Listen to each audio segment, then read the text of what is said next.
Have you ever had an experience that suggested someone else was in your house and just thought, I don't want to know, and left it? Sometimes, fear of the unknown just seems like the preferable option than facing a real, concrete danger. Normally, it's nothing though. One time, the beeper function of my wireless house phone went off when I was the only one home. It could only be called from the living room. Another time, I swear someone took some change from my desk. They're all probably just slightly disconcerting tricks of the memory.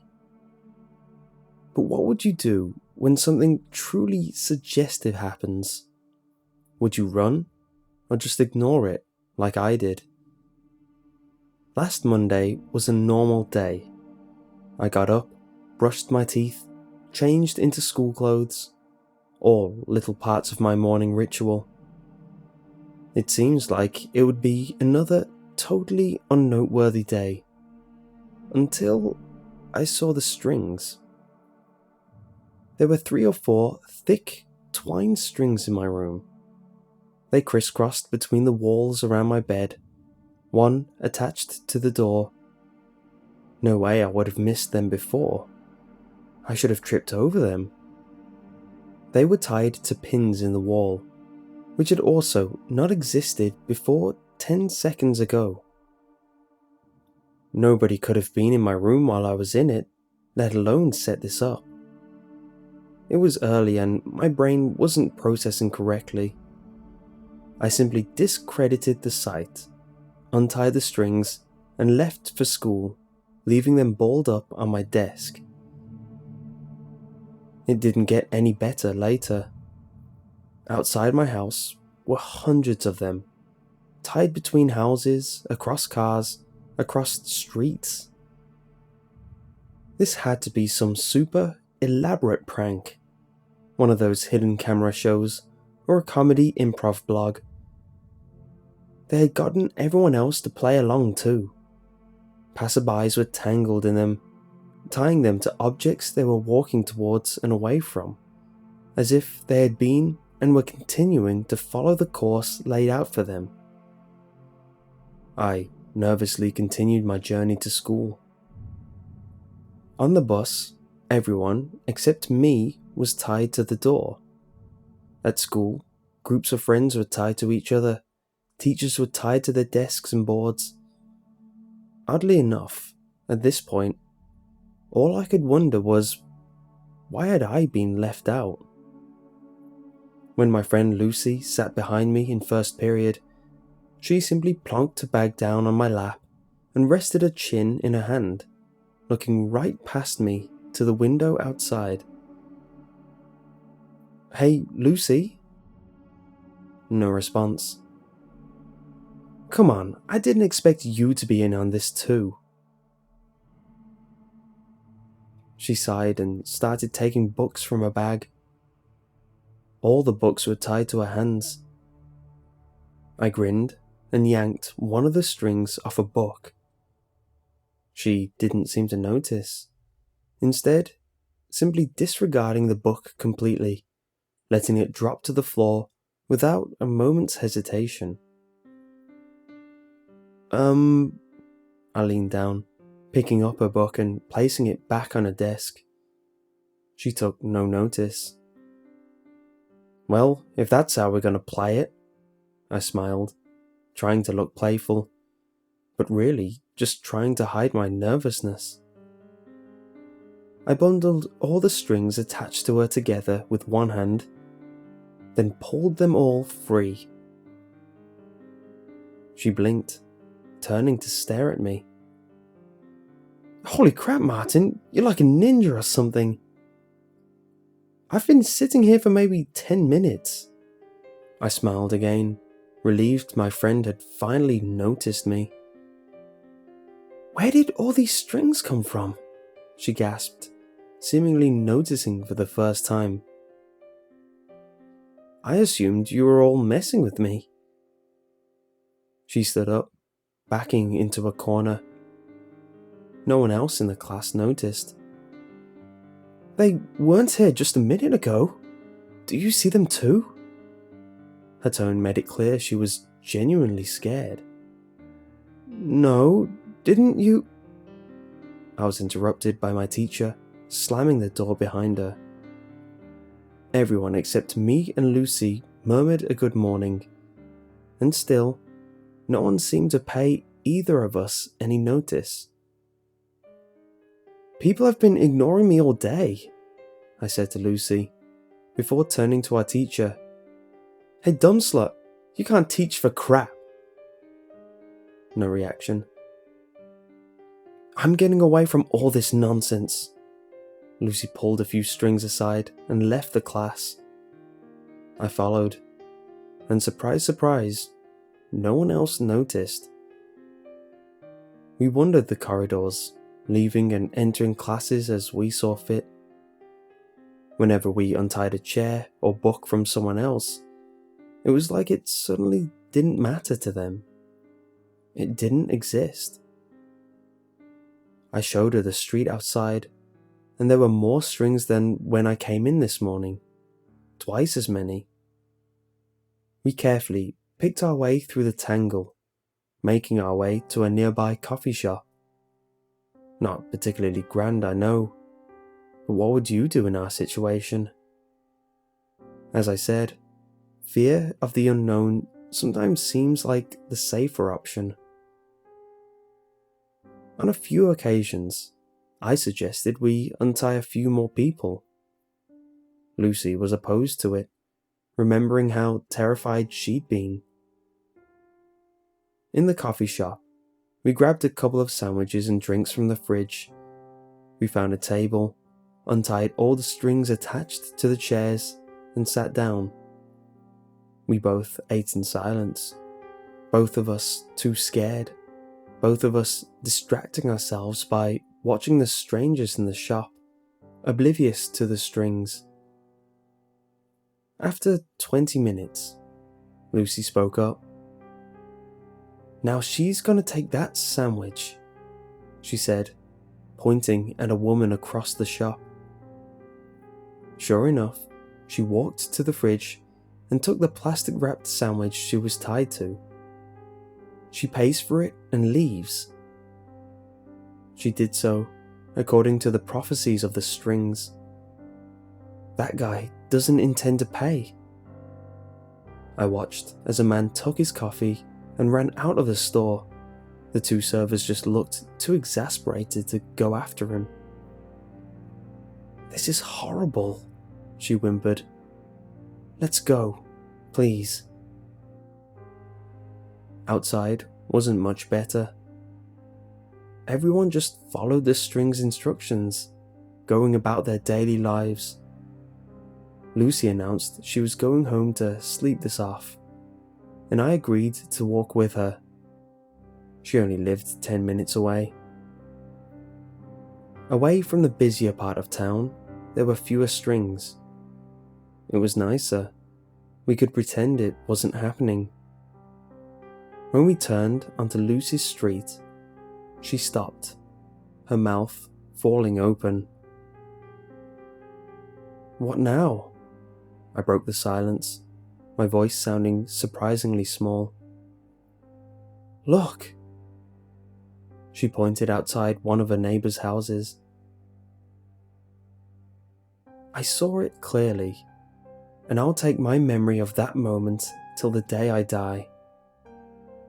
A little dark imp, maybe 3 feet tall, walking along with its knuckles on the ground, almost like a monkey. It had 2 bulbous yellow eyes taking up half its face, and no mouth or any other facial features.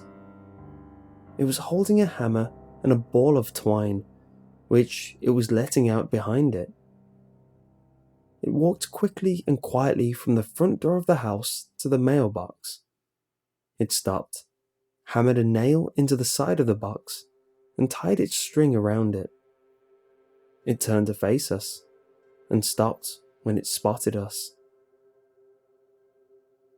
My jaw fell open further than it had already been, but it just stared with a look of surprise and curiosity.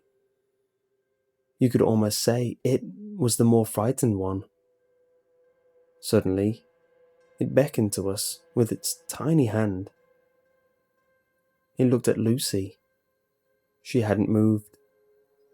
I looked back at the imp, which stared at me. I halved the distance between us, and then halved it again. This wasn't fear of the unknown anymore. It was fear of this little guy. Didn't seem like anything to be scared of. When I was a meter away from it, it extended its hand. Hi. I shook it. It nodded in approval, blinking its massive yellow eyes up at me. So, you're the ones in charge of the strings? It nodded eagerly. I called Lucy over, but she stayed where she was. There are more of you? Another nod. I wanted to ask it so many questions about what it was and where it came from, but it seems for now I was stuck with only yes or no questions.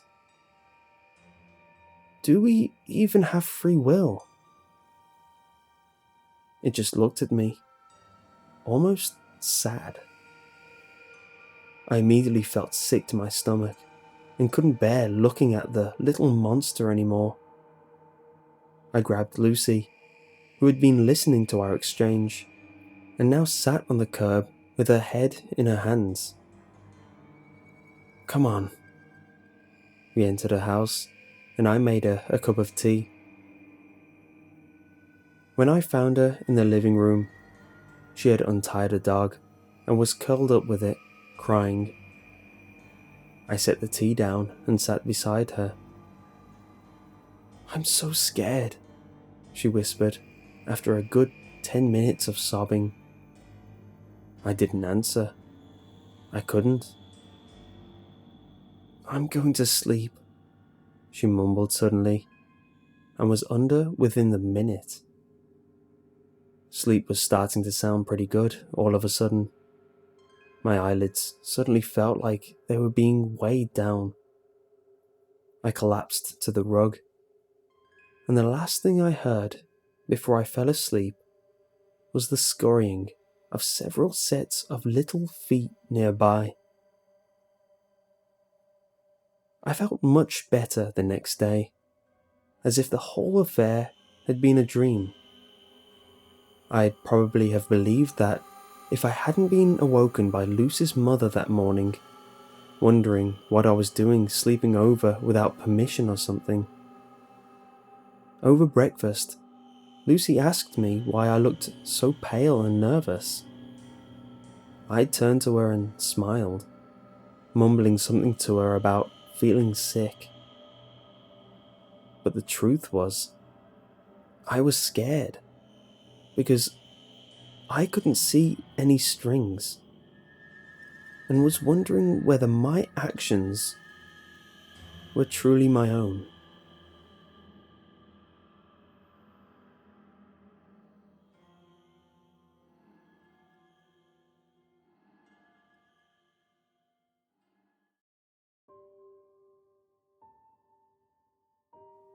Lynn and I met in 2008. She was from a very small town in Washington with a population of less than 500. I was working my way through college as an event bartender in Portland. Lynn's cousin was getting married in Portland, and, as fate would have it, the wedding reception was held at an upscale hotel on the Columbia River where I frequently tended to small wine and beer bars. I noticed her immediately, as I often notice women that I quickly convince myself are too beautiful to ever date someone like me. Eventually, as the night went on, she made her way over to my bar and ordered a white wine. We talked for a while about Portland. I sweated profusely, as I tend to do around girls like her.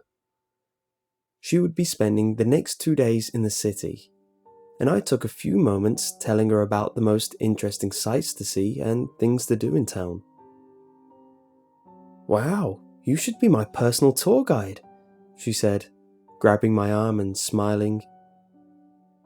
This happened to me so infrequently that I really had no idea how to react. So I just mumbled, "Sure, what time?" I laughed nervously to hedge in the event that she was joking. "How about 10:30 tomorrow morning?" she replied. And so started my relationship with Lynn. She was infectious, with a personality that was so innocent and warm. I immediately fell in love with her. There were a few issues we would have to work out though. She was still in Washington, and I was finishing school in Oregon. Lynn was Vietnamese, with a very traditional father who would never approve of her having a white boyfriend. She lived alone in a house with her father, as her mother had passed away several years earlier, so going to Yarrow Point to visit her was out of the question. She would come to see me every 3 weeks under the guise of a prestigious internship program. Being in a long-distance relationship, we spoke on the phone and texted constantly. When high-speed internet finally came to a small town in Washington, I surprised her with a webcam for her computer so we could have an even better means of long-distance communication. In the back of my mind, I was always looking for ways to be with her, as even after 2 years of dating, I was paranoid a girl as beautiful as her would eventually find somebody better to share her life with. In 2010, Lynn's father passed away suddenly in his sleep from a heart attack. He was everything to her, and she was heartbroken. When she returned from Florida, where the funeral was held and her father buried, she was all alone in the house where she had lost both of her parents.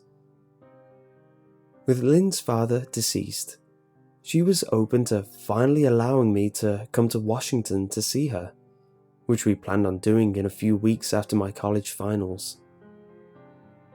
One night, during our usual bedtime conversation, Lynn mentioned to me that her father had been acting strangely in the days leading up to his death. She explained that he had taken to checking up on her multiple times throughout the day and night, and scattering religious artifacts throughout the house. This behaviour, she said, was highly uncharacteristic of him. Vietnamese culture and religion was something foreign to me, and at various points, Lynn had mentioned things like this that I normally wrote off as just being a little silly. She explained to me that being in the house alone without her dad was emotional, and maybe playing tricks on her. She hated the feeling of being so alone. She told me that being able to see me on her webcam was the closest thing she had to family, and asked that I promise to never turn off the webcam. She meant the world to me, so I was happy to oblige. A few days passed, and it was now the Tuesday before the weekend when I would finally come to see her in Washington. We spent our bedtime webcam session excitedly talking about our plans, and I dozed off with my head on the kitchen table in mid-conversation. It had been a long day. When I woke up, I saw Lynn sleeping on my screen and stumbled off to bed. At 3 a.m, my cell phone began to ring.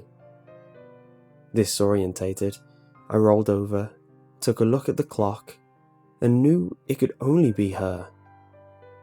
She took great pleasure in waking me up in the middle of the night to let me know she had just gotten a drink of water or had an amusing dream. Anyone else would have gotten an earful from me. but her flirtatious giggle made me feel lucky to have my much-needed sleep interrupted. "I had a nightmare," Lynn gasped. "You danced in front of my friends." She burst into laughter. "What are you doing up so late, honey? You've got to go to work in the morning," I said. "I was thirsty and went downstairs to get a drink of water." "Great. Well, we should really get back to sleep. Tomorrow is a big day." "All right," she conceded. "Hey, by the way, don't forget..." After a few crackles and a brief burst of static, the call disconnected. I hated Lynn's phone. She had an old flip phone that would drop calls with no rhyme or reason at least 3 times a day. I held down the number 1 button on my phone, my speed dial for Lynn. No ring. Straight to voicemail. I tried to call several more times, and each time, it again went straight to voicemail. I was exhausted, and though I loved Lynn to death, to be honest, I just wanted to go back to sleep. My eyelids hung heavy. A little annoyed, I decided to walk out to my kitchen for a quick drink of water. The 2 glasses of wine that I drank before bed had left me with a bit of a dry mouth.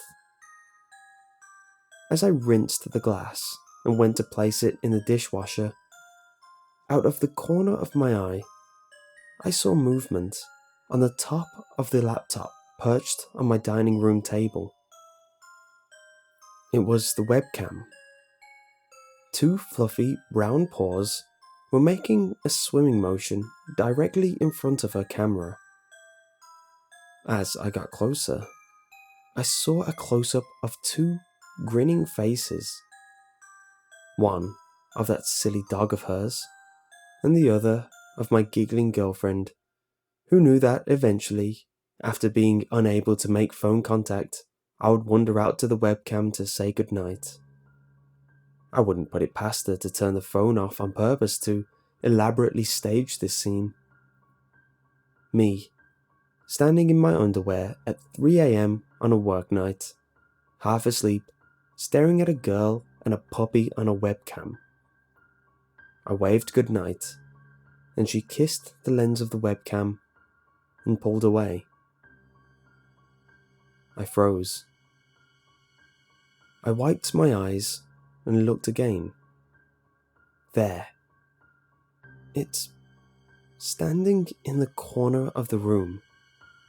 It's staring at her.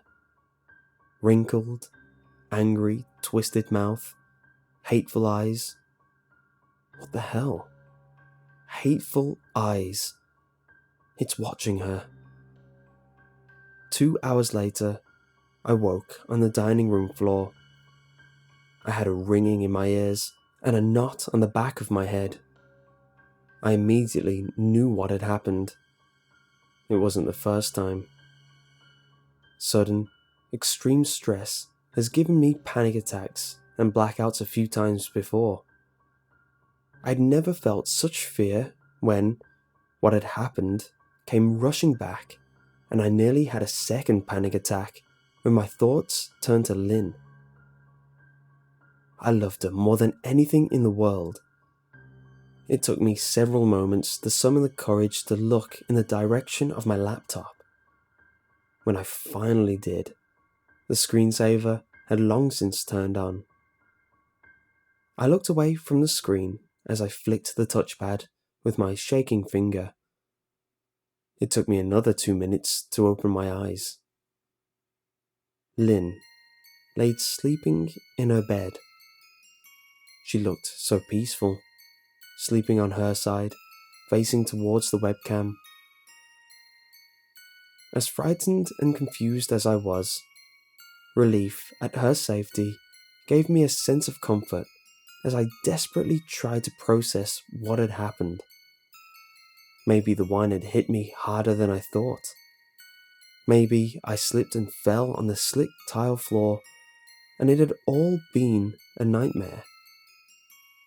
I stared at her. I loved her, maybe more than even I realized. So peaceful and beautiful as she slept. The light of her television danced across the room and illuminated the bed. I watched on. Her hand began to move. Slowly, unnaturally. She was sleeping, but her fingers crawled across the bed slowly until they reached something. It was her cell phone. Her hand moved like a spider, fingers popping in several directions across the keys. What the hell? My phone was vibrating. New message. Don't. New message. Turn. New message. Off.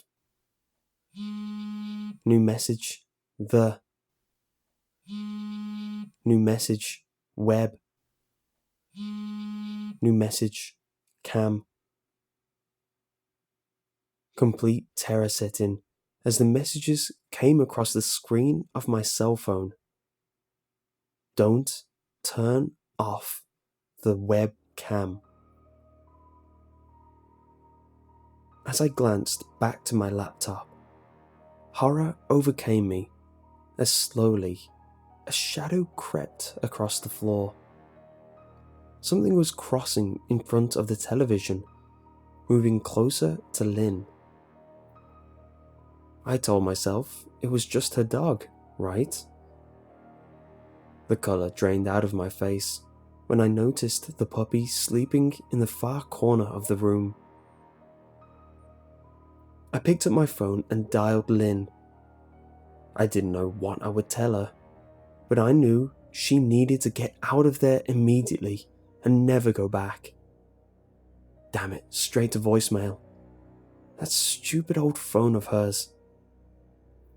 The full shadow now hung completely over Lynn. Her hand jerked, flipping open her cell phone. My phone was ringing.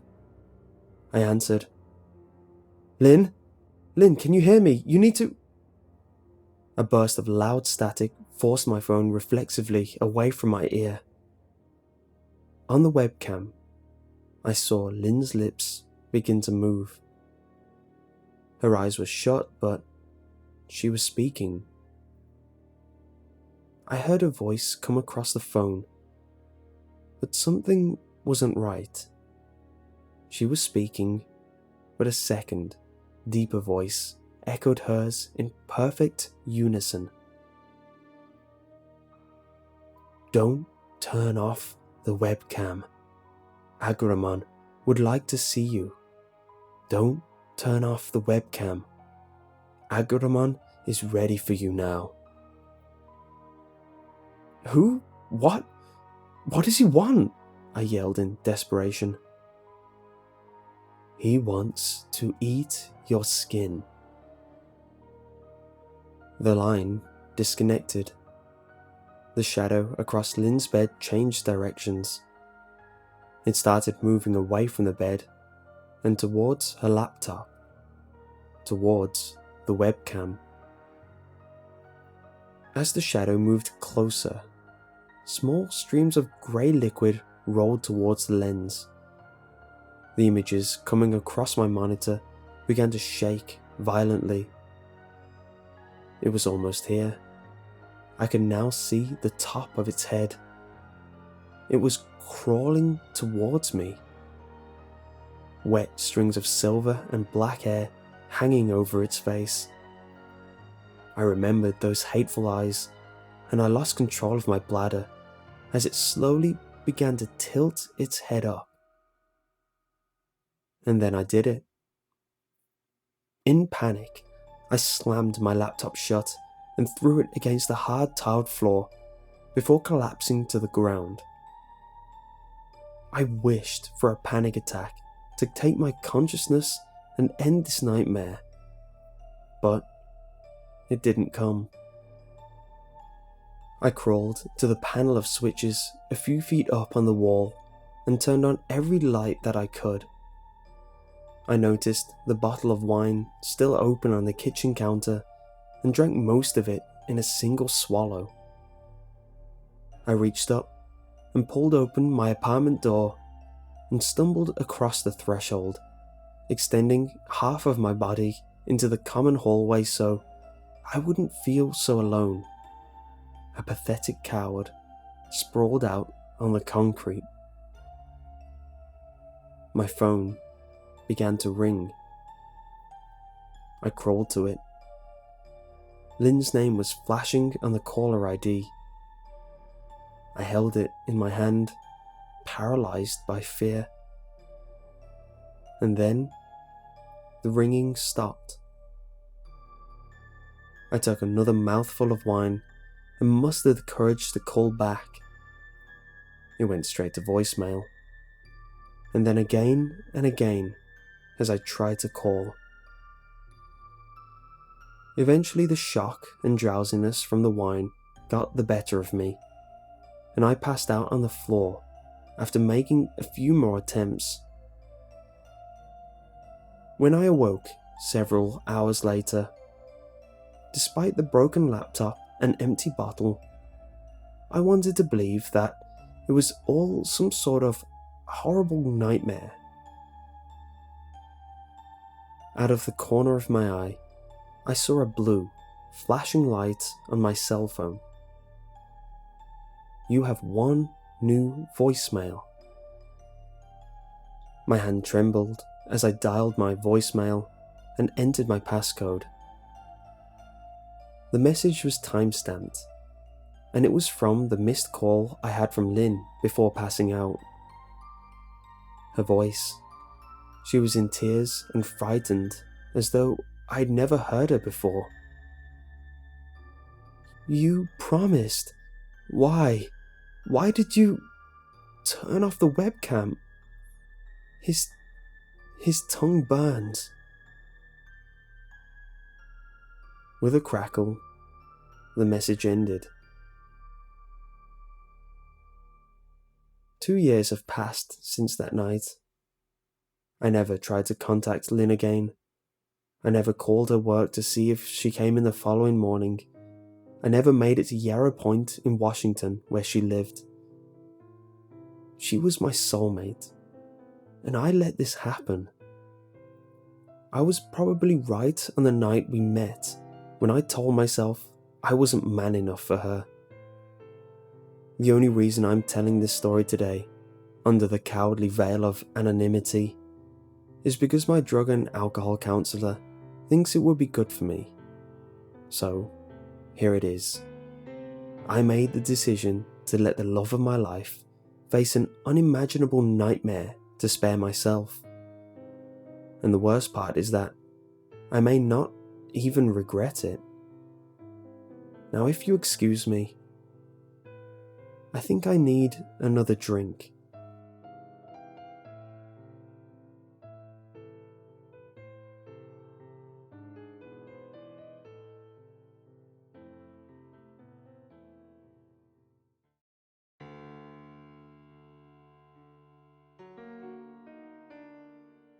Melinda hated driving at night. She did her best to avoid it. Short trips to the store if she just realised she ran out of tampons or had nothing for dinner after getting home. That sort of thing happened now and then. But she did her best not to go out after dark unless someone was coming to pick her up.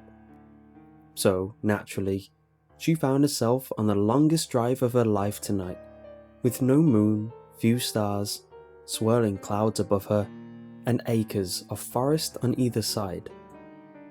As so many unpleasant things in her life, this was her father's fault.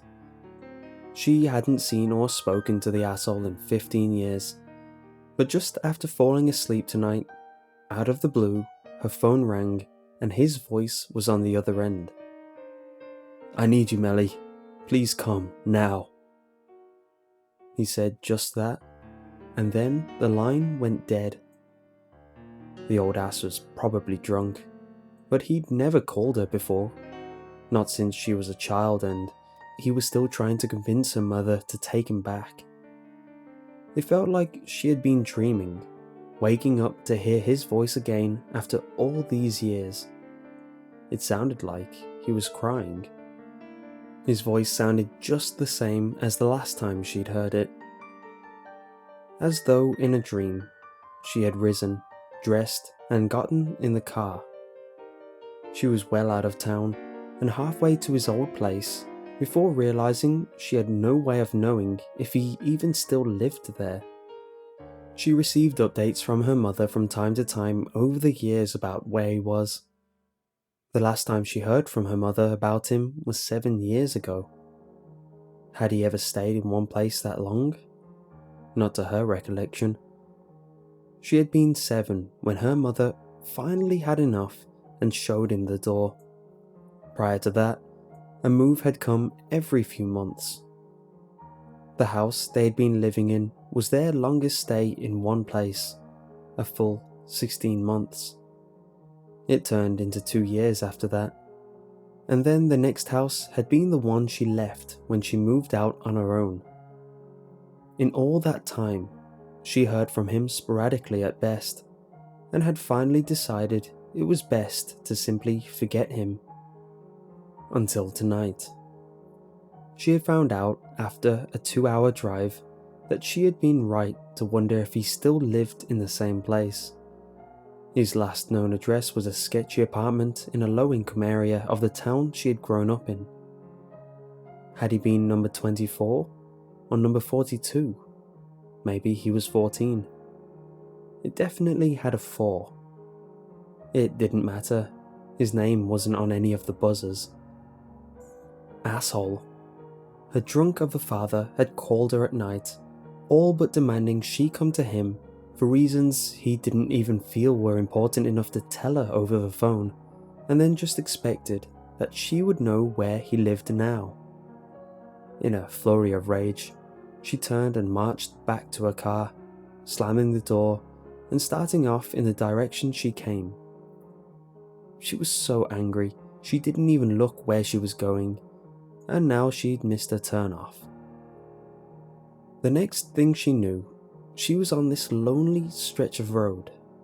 Cars were sparse, but she took some comfort in the fact that she would pass one every half hour or so. Her dashboard clock now read 2:27 a.m. She'd been driving for more than 5 hours since leaving her house at night. Every 5 minutes or so, she checked her cell phone. Ever since realizing she was lost, she had checked her phone and found no bars at all.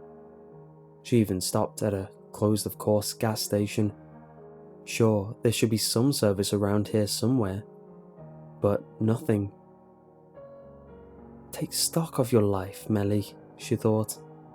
You're over 30, you hate your job, you and your mother don't get along, you haven't seen or spoken to your father in just under half your life, you have no time for your friends or a relationship thanks to the aforementioned job you hate, and now you are here, trapped on a road you've never been on before, at night, and you can't even call so much as AMA, let alone check Google Maps.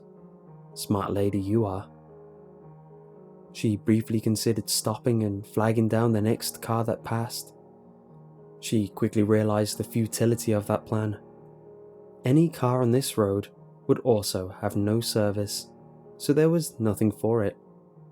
She'd have to drive until she saw a house. She'd feel bad for waking someone up, but there was no choice. She needed to find her way back to the main highway. But so far, all that she could see on either end were trees. Miles after miles of trees. No lights shining through the boughs, no sign that anyone had ever been here before, except that there was a road, and people were obviously still driving on it. There weren't even any road signs, other than the mile markers. Had she really found the middle of nowhere? She was just in the middle of this thought when her headlights illuminated something just up the road. A square, wooden sign, obviously made by someone other than the government. This wasn't a gas food lodging sign, or a mile marker, or a distance to sign. This looked like the kind of signs advertising a private business was nearby. She slowed down to read it. Granny Royce's Roadhouse. Come stay the night at Granny's. She'll take good care of you. Room, board, low prices, next exit. Her heart sped up. She certainly wasn't interested in spending a night at Granny Royce's, but every business had a phone. At the very least, she'd have a map, or know the way back to the highway. She decided she would stop there. She almost missed the turn. Granny Royce's Roadhouse was buried in the back of a long, dirt driveway, secluded amid the trees. She was almost past the little dirt road that led back to it before realizing it was there. She skidded to a stop and turned in. The little house lay ahead. It was 2 stories, looked to have about 8 to 10 rooms. Big for a home, but small for anything announcing room and board. She got closer and looked for a vacancy sign. Nothing. It wasn't that the sign wasn't lit. There was no sign. The porch light was on, and the front of the building was illuminated by that light, and by her headlights. No signs of any kind. She almost wondered if she'd gotten the wrong place, but she was certain that she had seen no other exits between this house and the sign announcing it. She paused in the driveway and looked at her cell again. Still no service. She did a quick search for any available wireless signal. To her complete lack of surprise, there were none. Not even any secured. There's no one here but me, she thought. At this point, she wouldn't be surprised to find the house empty as well. But the lights were on, and this was supposed to be a roadhouse. Someone would be manning the front desk. She got out of the car and headed for the front porch. As she turned around to make sure the lights flashed when she hit the lock button on her fob, she thought she could see a flash of movement in the trees. Something human-shaped. She stopped and looked again. Nothing. She decided she imagined it. At the front door, she hesitated. If it really was a roadhouse, then she should be able to just go on in. But what if she got the wrong house? If she tried the door and just walked in, she could find herself arrested out here in the middle of nowhere.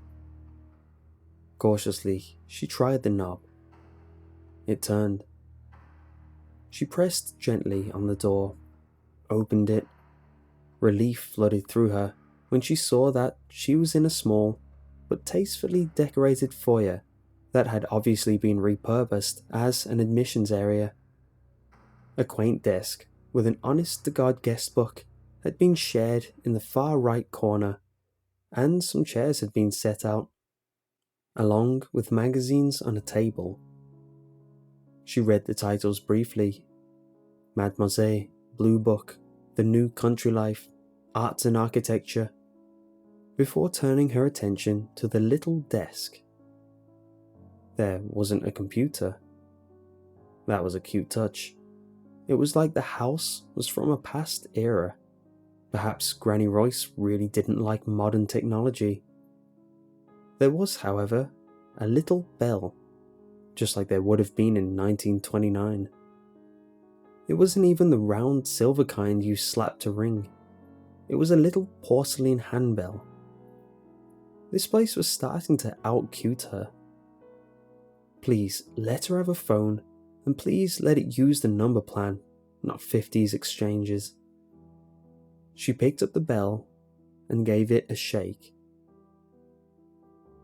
For a while, nothing happened. Then she saw a light come on in the back room, and the shadow of an old woman sprang up on the wall. The shadow moved toward her, and within a few seconds she saw its owner, Granny Royce, who perhaps looked like every grandmother in every storybook ever. "Well, goodness me," she said. "My lands, good morning, dearie. Pardon my tardiness, but it's been a while since we got guests at this hour. Can I take your name, honey?"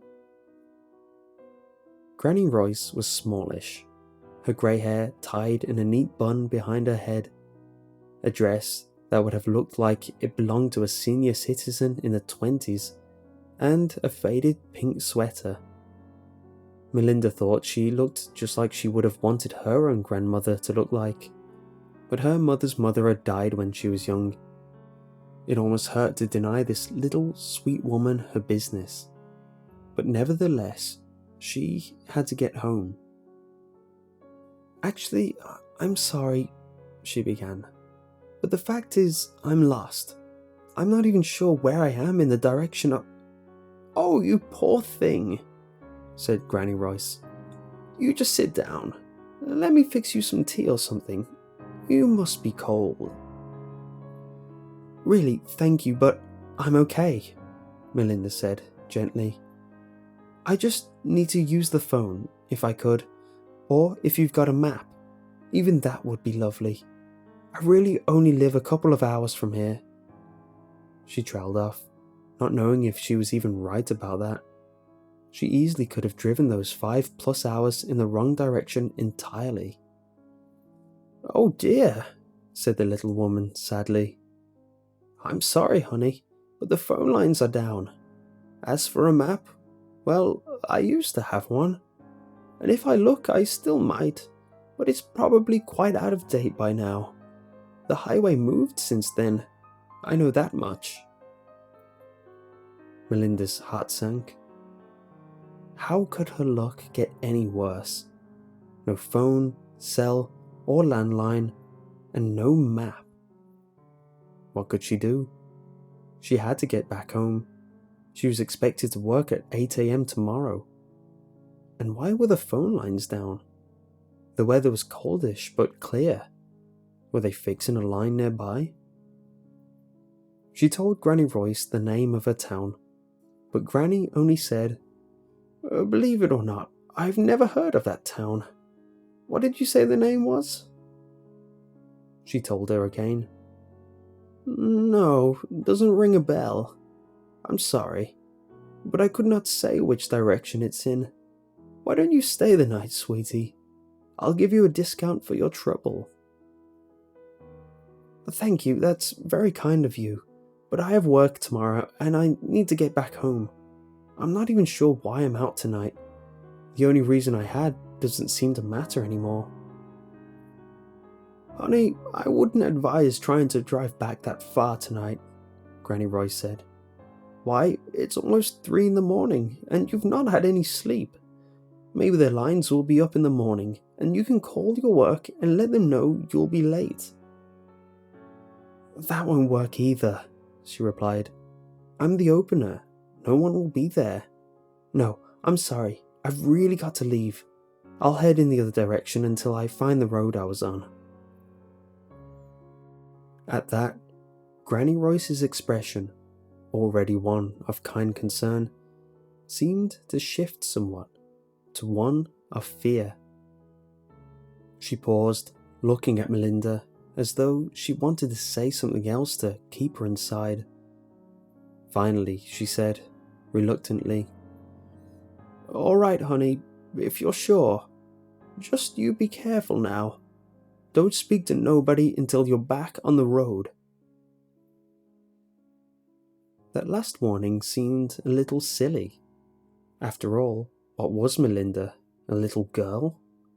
She thanked Granny Royce for her kindness and headed back to the car. About halfway to the car, she remembered thinking she saw something moving in the trees. Her eyes scanned both sides of the secluded little cleared area she was in, looking for anything that appeared to be moving on its own, rather than being blown by the slight wind. She saw nothing. Satisfied, she headed for the car. all 4 tyres were flat. God damn it! She leaned down and saw long slash marks on each tyre. Someone in this little slice of Green Acres had slashed the tyres in the time it took her to find out that she had no way of contacting anyone tonight. Kids from a local farmhouse. Gotta be, she thought grimly. Nothing else to do, so you might as well go out at night and slash tyres. She stopped and let the reality sink in. She wasn't going anywhere tonight. She had no choice now. She had to stay the night here until morning, when hopefully the phone lines will be up and she could call someone from work to ask them to go in for her, and then AMA to get her tyres dealt with. She sighed, then walked back in the house. She could hear Granny Royce as she was walking back to her room.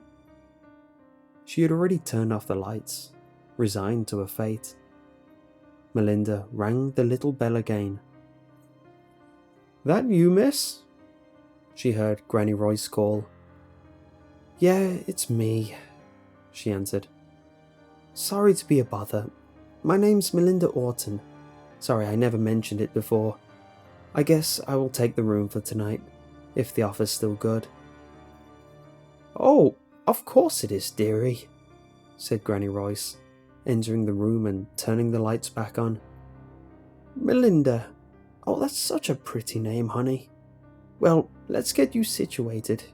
You put your name and time of arrival in the book there, and I'll get you a key. All the boarding rooms are on the 2nd floor, and there's only a couple left."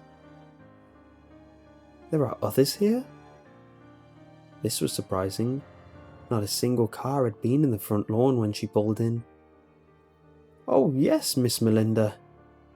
Granny was puttering around in the adjacent room. "Mr. Norris, young Calvin, there are a few of us here."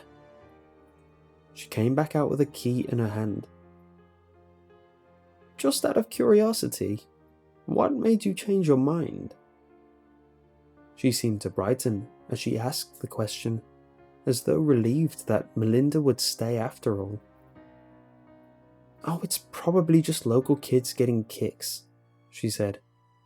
"But I found my tyres slashed." Granny stopped suddenly, her face twisted with concern and worry.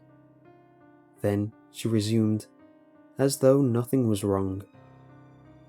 "Nothing to be done for it, I suppose," she said, with an air of sadness. "Well, not until morning at any rate," said Melinda. "Then hopefully the lines will be up." "Oh," said Granny Royce, distractedly.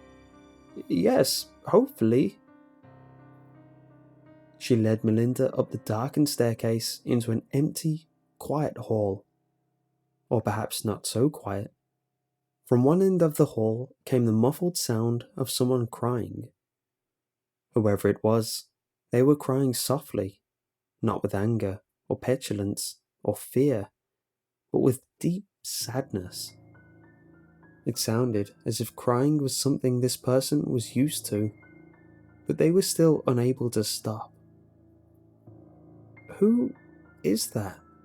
she asked, pointing in the direction the crying was coming from. "Oh, pay no mind, honey," said Granny. "That's just Mr. Norris. He's been like that a while. Older man, you'll understand. Not all there." She tapped her temple. "I understand," Melinda replied, but wondered privately how an old, out-of-touch man would wind up at a roadhouse. "Has he been here long?" "A while, I'd say," answered Granny. "Don't really recall how long exactly." "How does he pay for room and board?" "I guess he doesn't drive," she said to the older woman. "Actually, it doesn't look like anyone else here has a car." Granny started at this, looking up with an almost guilty expression. "Oh, well," she said, That kind of thing is the business of the guests. I don't ask about such things." She turned the key in the lock of the room she had led Melinda to and opened the door. Turning on the light, she showed Melinda the quaint little room. Melinda thought it looked like stepping into the past. She could swear this room would have looked modern in the early 50s at its earliest. Come to think of it, so could the rest of this place, she thought. No wireless service, no computer, that old bell, and those magazines. They looked new, but... That thought was cut off as Granny put the key in the nightstand and started with instructions. "Now the bathroom is down in the hallway there. You'll be sharing with the whole floor, so please bear that in mind if you have to go. There's a shower schedule on the door as well. First come, first serve. You just add your name to the first available line, and that's the order the showers are in. I wouldn't worry about that if I were you, though. I'm sure you'll be first in line. I get up at 6 a.m. sharp every morning and start breakfast. But you come on down whenever you're ready, and I'll whip something up for you. Oh, and there's one last thing, my dear. I would strongly advise you not leave the house until sunup. You just never know what could happen out there in the dark." "Of course," she replied. "I'd never go out there in the dark if I had to." She stopped that train of thought right out of the gate. After a few moments, she was alone. Alone, without anything to wear to bed, and nothing to shower, brush her teeth, or hair with in the morning. She sat on the bed and looked out the window, which faced the front. Her car still sat where she left it, the only thing for miles that seemed like part of a world, and an expensive, overlarge paperweight until I can get hold of someone, she thought bitterly. Despite the hominess of the room, she felt an unwillingness to rise and shut off the light. Somehow the thought of going to sleep in this backward little room seemed unthinkable, so instead she continued to sit and stare out the window. A figure in black detached itself from the shadows of the trees and made its way to her car. The hell? She jumped up and ran at the window. The figure was tall and seemed to be wearing a cloak made of night. She saw as its arm extended, in its hand a long, jagged dagger. It dragged the dagger across the side of her car, leaving a long gash mark in the painted metal. "Hey!" she shouted. The figure kept dragging the dagger. She reached for the window to open it. It wouldn't budge. She looked for a lock, but couldn't see one. "Hey!" she yelled again. This time the figure raised its head. She could see the glint of two eyes under the hood. The figure raised the dagger slowly, determinedly. It pointed it straight at her face. She leapt away from the window and ran for the door. A noise on the other side stopped her. Footsteps. Dragging, shambling footsteps, and crying. The sound of a person for whom deep, longing sadness is a way of life. Mr. Norris. She waited. Somehow she just felt that she should let the old man pass before she opened the door. Before he got very far, however, she heard other footsteps. These, much quicker and lighter, ran up the stairs and stopped near the door of a room. "Stop it," hissed Granny Royce. "Go back to your room right now. You know better. She can't see you yet.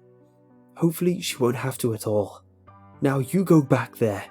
You've got no business being out this hour anyway." What on earth? How could that sweet old woman talk to another human that way, let alone an old man with a foggy mind? She almost opened the door right then, but somehow Her hand stopped and waited until the shuffling, crying man had made his way back down the hallway. She heard his door open. She opened her own door just in time to see his foot, shod in a well-worn house shoe, slide into his room. The door closed softly after him. That poor man, she thought. But now, she was determined to find out what was going on. The punk outside in the Halloween costume slashing up a car, followed by Granny yelling at an old man, made her begin to understand that not all was well here. She went back down to the front desk, which was completely unlit except for the moonlight and porch light coming through the window. There was, however, a light on the near back room that Granny Royce had emerged from before. Melinda paused to take a look outside the front window. The maniac with the dagger was nowhere to be seen for the moment, but she was now determined that it was he that she had seen moving through the trees. He could have killed me. She strode in the direction of the light, seeing that it was the light to the kitchen. She kept going, expecting to find Granny Royce, still puttering about with whatever an old innkeeper did with herself during the early hours of the morning. Instead, she found Granny sitting with a young man of about 20. He had dark hair and a scruff of stubble, and was wearing a dark brown corduroy shirt and khakis, along with a pork pie hat. He looked like he was ready to go sell newspapers on a street corner in the 30s. He was quietly sipping tea, while Granny was admonishing him from the other end of the table. "Now that was a horrible thing to say," she said. "When I was your age, young men minded their manners." "That's a laugh talking about my age," muttered the young man with a sneer. "And just how old are you? Do you even remember?" "Calvin Davidson, you are in trouble, young man," she hissed back. Neither had noticed Melinda yet. "One of these days, you're going to say something you'll regret." "Oh, come on, Granny. What could I possibly say that will make things worse than they already are?" demanded Calvin. "I mean, look at old Mr. Norris up there. Both of us are old. Hello, miss. I didn't know we had anyone else here." He had just seen Melinda. Hi," she said. She had the feeling she'd walked in on an old argument the two of them had had many times, and that did not concern her. Her fear and anger were forgotten for the moment. Calvin had been talking to Granny like a sullen kid, but something about what they were saying seemed wrong. "Can I help you, Melinda?" asked Granny Royce. "Is there something wrong with your room?" That brought her back.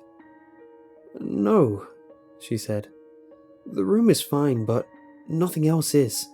I mean, why on earth do you even have a road out here where it seems no one ever stops? Why are most of the rooms full, even though mine is the only car out there? Why did I hear you talking to Mr. Norris like he was a dog? And why would you want to make sure I didn't see him?" She got no further before Calvin cut her off. "Good Lord, she's not even been here a night and she can see it. Why did you even let her in, Granny? Why don't you just bolt the door? Hell, if I could go take down that sign, don't you think I would have by now? Lord love a duck." There's something you don't hear many young men say, thought Melinda. She decided to ignore Calvin for the moment, otherwise. "And besides that, there's someone out there. He's the freak who slashed my tyres, and he's been out there messing up my car since then, and you can't even call the police. Are you going to tell me you've never had vandals out here before?" There was a long pause in the room. Neither Granny nor Calvin seemed willing to break it. Calvin scratched his neck. For the first time, Melinda noticed a red slash at his throat, half hidden by his collar. It looked like either a very fresh scar or a slightly healed wound. "Listen, miss, I don't know your name," he finally said. "Melinda," she told him. "Melinda," he repeated. "Melinda, I think you should sit down. I have to tell you something that you may find troubling." Melinda did not like how he said that. She also didn't like the way his tone had switched from sullen child to serious adult. He looked several years her junior, but he was talking to her like he was her uncle or her boss. He swallowed a sip of tea and sighed. Then he looked straight in her face and said, "The reason I don't have a car out there is that when I got here, no one my age, in my line of work, would have owned a car. It would have seemed like an impossible dream." What are you talking about?" she asked hesitantly. "I worked in a textile mill," he said. "The mill was shut down by the time I got here. Most businesses were. So I struck out on my own, a drifter looking for what work I could find. And I stopped here. Forever." "Businesses were shut down? I don't understand," said Melinda. "We're having a rough time of it right now, but businesses are mostly staying open." "Not then they weren't," said Calvin sadly. "I arrived here in 1929. Melinda blinked. Something had exploded behind her eyes. "This place was new then," said Granny. "My man and I had just opened it, and young Mr. Calvin was a sweet young lad of 16. I offered to take him on as hired help over my husband's objections. Well, my husband was a well-meaning man, but he knew how to pinch a penny. 'Twas a year after I took Calvin on that Mr. Royce died. Calvin and I have been here ever since, and every few years or so, someone joins us." "Yep," Calvin broke in. "Miss Tilly was the first. She was a woman of ill repute who ran here. Pregnant and scared that the man who'd run up a trade in New York was gonna find and kill her. She and that baby." He broke off, now seeming on the point of tears. "And then," said Granny, "there was Mr. Standish. He was a travelling minister. He doesn't travel anymore." "Mr. Norris got here in 69, said Calvin. "His story is probably the worst. He was a bank robber, you see. Carried a pistol, and didn't like learning how long we'd been here." He paused, stood, and walked to the kitchen window. "He tried to leave on his own, you see. He ain't the first to try it. That was me, actually. I warned him not to try, but he wouldn't listen. But when he got outside, and he met him..." "Calvin," hissed Granny, "we don't talk about this." "She's gotta know," said Calvin. "There's no point in her finding out slowly." "There's still a chance for her," said Granny in a stage whisper. "All she has to do is wait until morning." "She's not going to wait until morning," said Calvin, with some remorse in his voice. "No one ever waits until morning. The fact that she came down here is proof enough of that. Besides, what good would that have really done her? Her car is useless. We have no phones here. There was no phone when this place went up, and there won't ever be a phone here. You know that." "Okay, everyone stop," Melinda shouted. "That's enough. Now, you can't keep me prisoner here, and I have no intention of staying any longer. Only that knife-wielding maniac out there is keeping me from running up the road this minute. Now, I need to know what's really going on here, and I need to know now." "We've been telling you," Calvin said. Granny may not want you to know everything, but you need to, because you won't be leaving. Oh, we're not trying to keep you prisoner. I don't even care if you run out that door right now, but you'll never leave this house again afterward." "Like hell I won't," yelled Melinda. "Listen, child," said Granny, rising from her spot at the table. "Listen, please. None of us mean you any harm, my dear. Not even Mr. Norris. There's scant he can do anymore, and he knows it. That's why he's up there, crying all the time. But we're stuck here, all of us. I hoped there was a chance for you to run for it in the morning, but Calvin's right. There's no guarantee you'd be safe in the morning, anyhow." "What the hell is wrong with this place?" choked out Melinda.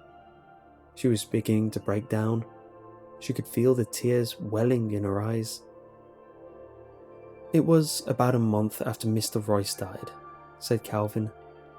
"When he came, he was wearing that long, black robe and carrying that ridiculous dagger. I saw him when I was trimming the hedges in the back. I told him he needed to get out of here because I didn't like his look. He moved so fast I never saw it coming. And he got me from here," Calvin touched his neck, "to here." He touched his lower abdomen on the opposite side from the neck slash. He began to undo his shirt. Melinda almost vomited. Under his shirt was a long, ugly slash that went deep and was still seeping blood. She could see bone, muscle, and intestines wriggling within that mangled ruin. "I died that night," said Calvin. "But then I didn't. The next thing I knew, I was being dragged into the house by Granny, and when I woke up, I nearly scared her to death. She was sure that I was gone. The thing is, I was. But I was awake. I could talk, walk, do anything I could do while alive. Well, except to take any enjoyment or nourishment from food or drink anymore. I still drink that tea because it keeps my skin from turning ash grey. I learned that about 50 years ago." "He didn't go away though," Granny broke in. "I went out to deal with him, carrying my axe. He took my axe and buried it in my back. I won't show you the wound, honey. Calvin shouldn't have shown you his either. No one should have to see it." "But that's how it works, Melinda," continued Calvin. "He's got that knife, but if you try use a weapon on him, he just moves like he does and takes it from you. You never stand a chance. He'll use whatever weapon you try to take him down with to end you. Mr. Norris learned that the hard way." "This is not happening." Melinda was ready to break down. She had to hold it together. She had to get out of here, somehow. Nothing about this was right. Nothing about it could be real. It was all a dream. Too much didn't make sense. Her father calling her out of the blue, her leaving to go to him without a second thought, getting lost so quickly and so irreversibly. No cell phone service anywhere on this road. This place. Everything about it. She was dreaming. That had to be it. But if so, she was going to survive this dream. She turned and ran for the stairs. Her purse was still in the room, but she was going to grab it and go. She'd had enough. Protesting voices began babbling behind her. She cared not one whit. Mr. Norris was waiting at the top of the stairs. Contrary to Granny Royce's description of him, he was not old at all, no more than about 40. But she saw instantly what she meant by not all there. The top half of Mr. Norris's head looked normal, like a reasonably attractive man with dark hair peppered with grey here and there. His eyes, a clear green, were moist with fresh tears. The lower half of his face was a ruin of bone fragments, shredded muscle and bone. So much blood. His left side was similarly destroyed. His arm hung on a few hanging strings of muscle. His hip was just as much a mess of bone and blood as his face was. He kept his one good hand on the banister as he shuffled toward her. Behind him stood a young woman in a bra and a pair of panties. Her stomach was cut open, and looking out of the wound with bright, intelligent eyes was the mangled remains of a baby. Melinda turned and bolted for the front door. Her hand just closed around the knob when Calvin rushed up to her, placing his freezing cold hands over hers. "They're not going to hurt you," he said quickly, "but he will. If you step out for so much as a moment, he will kill you, and it will hurt, and it will go on hurting forever. After a while, you will learn to function with the pain, but it never goes away." Sobbing, she asked the question she'd been afraid to ask since coming here. "Who is he?" "We don't know," said Granny from behind Calvin. "He just came here, and he won't go away. He likes to watch us and do things to incite us to not come out again. As soon as someone does, he hurts them more. But no matter how many times he kills us, we won't die. Believe me when I say, we all wish we could." Melinda had had enough of this. She pushed Calvin away and opened up the door. He was standing on the porch. The knife was held out in front of him, just at face level. Melinda ran into him at a rush, the knife puncturing her right eye and its tip sliding on through, out the other side. She just managed to see the grinning, pure white face of her killer before everything went black.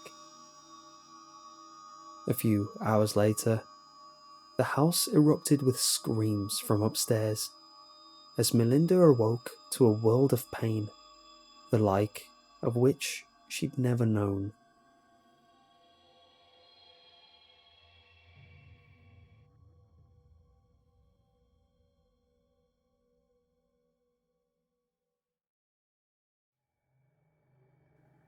I remember it as if it were yesterday. It was 2 years ago on one January afternoon, and I was on my way home from the grocery store. I'd been rear-ended a couple days earlier, so I was forced to go on foot. I was passing an alleyway near my street when I spotted something lying on the ground. Curious, I went over and examined it. It was a DVD case, with some of the most horrendous cover art I've ever seen. The title read, "Alice in Wonderland," and it had several of the characters on the cover, but there was something wrong with them. While a few of them were somewhat recognizable, nothing else had any resemblance to the book at all. The one I think was supposed to be Alice had stick figure arms, a pencil-thin neck, and a huge deformed football-shaped head, almost as big as the rest of her body. The caterpillar looks like he was made out of blue, purple, and green balls. There was a dragon, which I assumed at the time was supposed to be the Jabberwock, was textured in large green scales, spikes on top of its head, and no arms at all. Another thing that caught my eye was a rat in a cook's outfit, making me guess it was supposed to be the cook. What bothered me the most about the cover was that all the characters looked as though they were staring directly at me with dead-eyed expressions, which made a chill run down my spine. Still, I was curious, and after checking to see if the case contained a DVD, which it did, I decided to take it home and watch it out of morbid curiosity. As I got up, I thought I heard a voice say, "You will enjoy this." But when I saw that there was no one around, I shrugged it off. When I got home, after putting away my groceries, I put the DVD into my computer. The screen lit up with bright colours, which were accompanied by a song that sounded like it was recorded in the 50s. As soon as the option appeared, I hit play. I was met with a scene of the deformed Alice from the cover chasing an equally badly drawn white rabbit, which led her to the famous rabbit hole. The audio still sounded like a 50s audio play, which, coupled with the animation quality, came off as disturbing. But all that was forgotten as soon as Alice leapt into the rabbit hole. I was mesmerised by what I was seeing. It almost felt like a dream. The animation and the audio hadn't changed, but there was just something about it that made me feel happy. I even found myself singing along to some of the musical numbers. Will you, won't you, will you, won't you, will you, won't you join the dance? Now, I could swear I heard someone else singing as well, but I was too invested in the movie to care. Right then, nothing mattered but the movie. Then came the part when Alice left Wonderland. Suddenly, it didn't hold my interest anymore. I remembered the grotesque animation and the outdated audio I had listened to earlier, but now it just made me feel uneasy. Disgusted, I ejected the DVD from my computer and put it back in the case. That's when I heard a laugh from outside my window. I turned, and that's when I saw her. Outside my window, staring at me, was the same deformed Alice from the movie. She was staring at me with that dead-eyed glaze, and she had that ridiculous permanent smile on her face. The only difference was, this time, it was no cartoon. I panicked and went for the bat I kept from my high school baseball team. When I looked back at the window, she was gone. As the months passed, I tried to forget about it. I had thrown the DVD away. That is, I personally went to the dump and tossed it directly into the landfill. I was afraid that, if I did it any other way, she would just bring it back to me. Eventually, I was finally able to put it out of mind. I had been promoted to manager at my job at the Burger King, and I was finally starting to feel content with where my life was heading. Then, one day, I found a small package in the mail. Wondering what it was, I began to open it. My eyes widened with shock when I saw what it was. It was the DVD. It had a bit of grime left on it from the dump, and it was accompanied by a short message reading, "Won't you join the dance?" I pushed the box away, not wanting to look at it. Then I heard a tapping at my door. I considered who it could be. Just because the DVD had come back to me didn't mean it was that girl again. Nonetheless, I proceeded with caution toward the door. When I opened it, I was greeted by my boss. He and I were good friends outside the workplace, and he had come for a casual visit. Noticing the box, he asked about it. I explained about the DVD, leaving out the part about the girl, of course.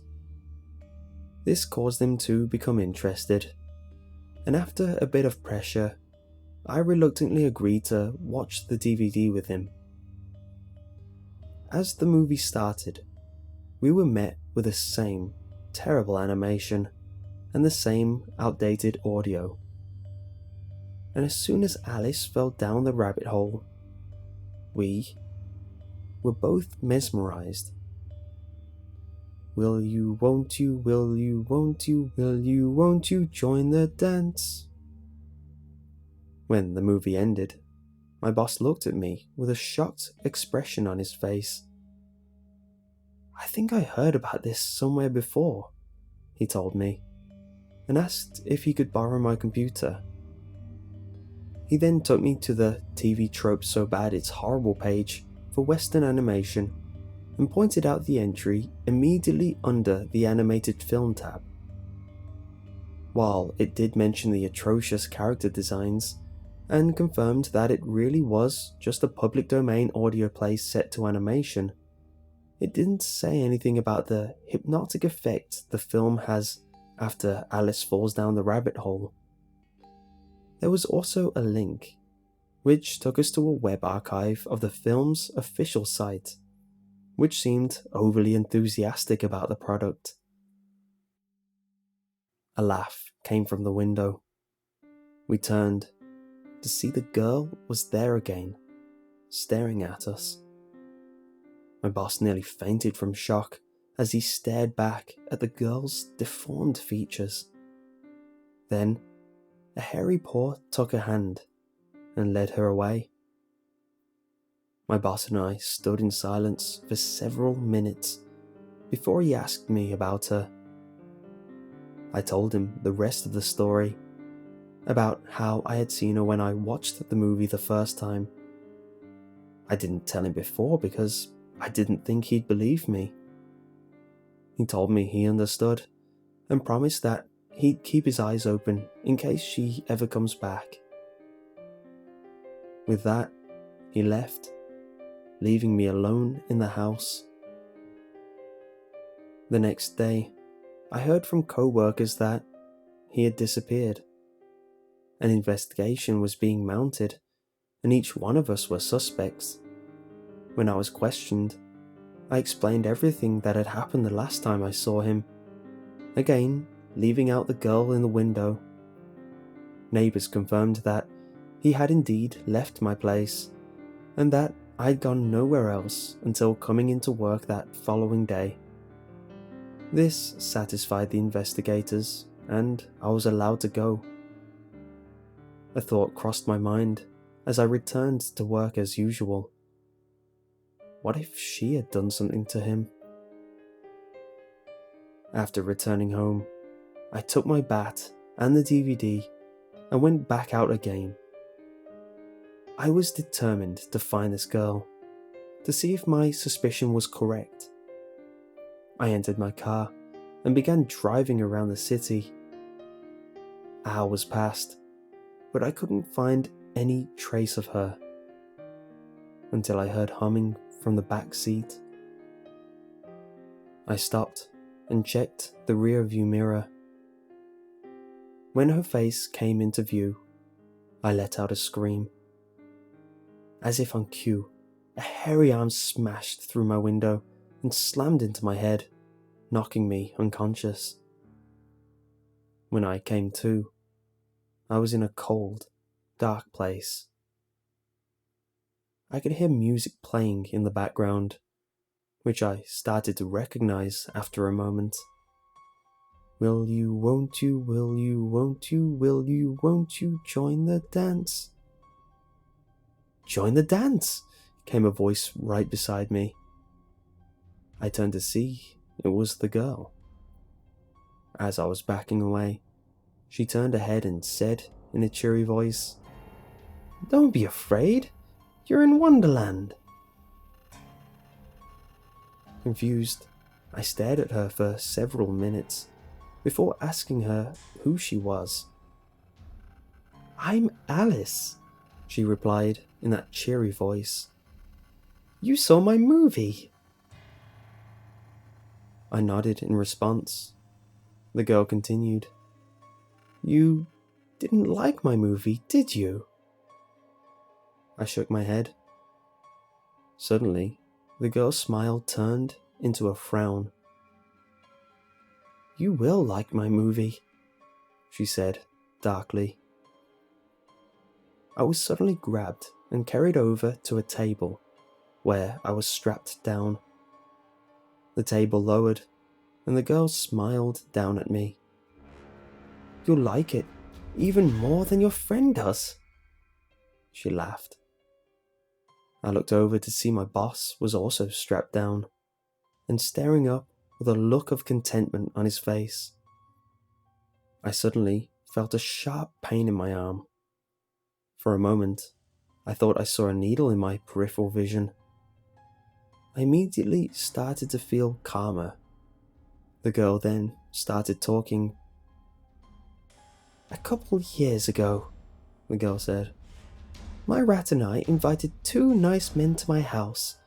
I showed them my favorite radio show, and my rat helped them agree to make a movie out of it." She paused for a moment, before continuing in a darker tone. "I love that radio show. It was about me and all my friends. That's why I wanted a movie made of it. But when the other people watched my movie, they didn't like it. They thought it was bad. That's why I added new sounds to help people pay attention so they can see and enjoy it." My head was starting to feel numb. Before long, I realized I was staring up at a flat screen TV. The girl kept talking. "But then, nobody saw it," she said. "So I had to show people myself. I put it in places where people would see it, but they still didn't like it. That's why I bring them here, so I can show them how wonderful it is." All of a sudden, I started to feel good. As the screen above me flicked on, I found that the girl was right. The movie was wonderful, and it was the best thing ever made. Every day when I wake up, the first thing and only thing I want to do is watch the movie. Every day I wake up singing, "Will you, won't you, will you, won't you, will you, won't you join the dance?"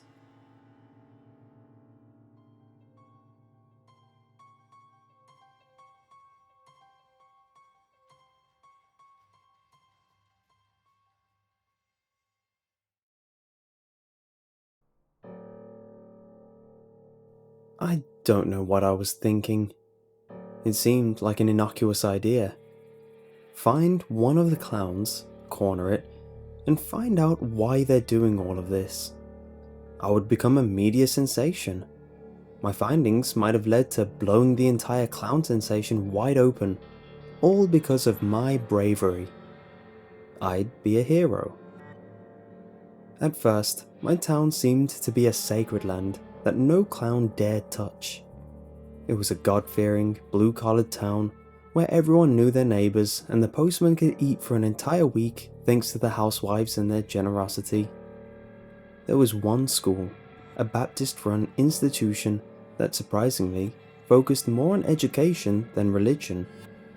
Everyone who has ever lived in the town went to that school, and just like everyone here, got their first job at the window factory. It was simply how things were.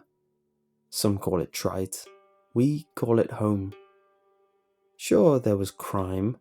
One time, for example, the little Daxterly's oldest boy lashed out and broke 3 windows at the church. It was all over the news and the papers. People would gossip, of course. However, no one chastised him for his actions. Instead, everyone was supportive and got him the help he needed. I'm not trying to brag. This was just a genuinely pleasant and nurturing community. When the news broke out that a clown was seen sitting on the steps of the school the other night, it sent a ripple throughout the calm town. Everyone had been following the stories, yet no one was concerned of seeing them here. Why would we be? We all knew it was a prank, albeit a stupid one, that would fade away into obscurity. It was chalked up to the Daxterly boy lashing out again. Until the next sighting, and then the next. then another, then 2 clowns together. It wasn't until a dog was found mutilated in the middle of the town centre that the population collectively began to panic. Curfews were enforced, shops closed early, school and church service was reduced to twice a week. Had someone passed through after dusk, they would have found a ghost town. Fear was running the town now. I wanted it to stop. My plan was simple. Every night since the first incident, the clowns have been seen on the school grounds or the church grounds. All I would need to do is stay out of sight of the sheriff while I waited to see a clown, then simply run up on it and find out what the hell they're in the town for. Easy. Darkness had finally fallen the night I made the decision to act. I've never believed in guns, nor taking a weapon to an unarmed fight, but I have to admit, the hysteria was beginning to grate on me at that point. I went out with a wooden Louisville slugger and a flashlight. It was slightly after 10 PM, and most of the residents were already sleeping in hopes of seeing daylight sooner. That made it easier for me to avoid the sheriff, as I was able to cut through backyards and hide in driveways when the patrol cars got too close. This was a small town. On a regular night, I could walk to the school in less than 10 minutes, but law enforcement wasn't taking any chances. It took me almost an hour to reach the school, and when I did, I was upset to see nothing waiting for me. Nothing. I posted up in a nearby tree that had a clear view of the front of the building and got comfortable. Something in my gut told me I was going to have a long wait ahead of me. I wish I could say that a few hours into my shift, a clown came and I was able to get my answers. I really do. But I fell asleep. I woke up on the lawn under the tree to blinding daylight and a gun in my face. The officer was stern and visibly shaken, but nice enough to me. At the station, he gave me coffee and a nice selection of pastries and fruits to choose from for breakfast. In other cities, this might be seen as them buttering up a suspect to get them to talk, but not here. This was Southern hospitality at its finest. We talked for a while about everything going on with the clown situation. The conversation wasn't focused on my actions like I had expected. The officer was more interested in what my thoughts were on how to deal with this clown situation that was currently paralyzing the town. I think he saw my actions as more brave than incriminating, like I wanted. I could still be a hero. After a couple of hours, we came to an agreement on the situation. The sheriff's office would turn a blind eye to any investigations I wanted to conduct alone, even after hours. However, any criminal activity would be penalized to the fullest extent, especially assault. He made it very clear that no matter who was behind this, I wasn't allowed to touch a single hair on their head. It was a reasonable compromise. That night, I returned to my post. It was a lot easier without having to stay out of sight. A simple nod of acknowledgement was the only exchange I had with the officers patrolling the streets. When I made it to the school, I found no signs of life. Yet again, I climbed the tree and settled in for a long night. About 2 hours into my wait, I still hadn't seen any signs of a clown. My eyes were getting heavier by the minute, so I made the decision to inspect the ground and see if I could discover anything indicating a clown might be in the area.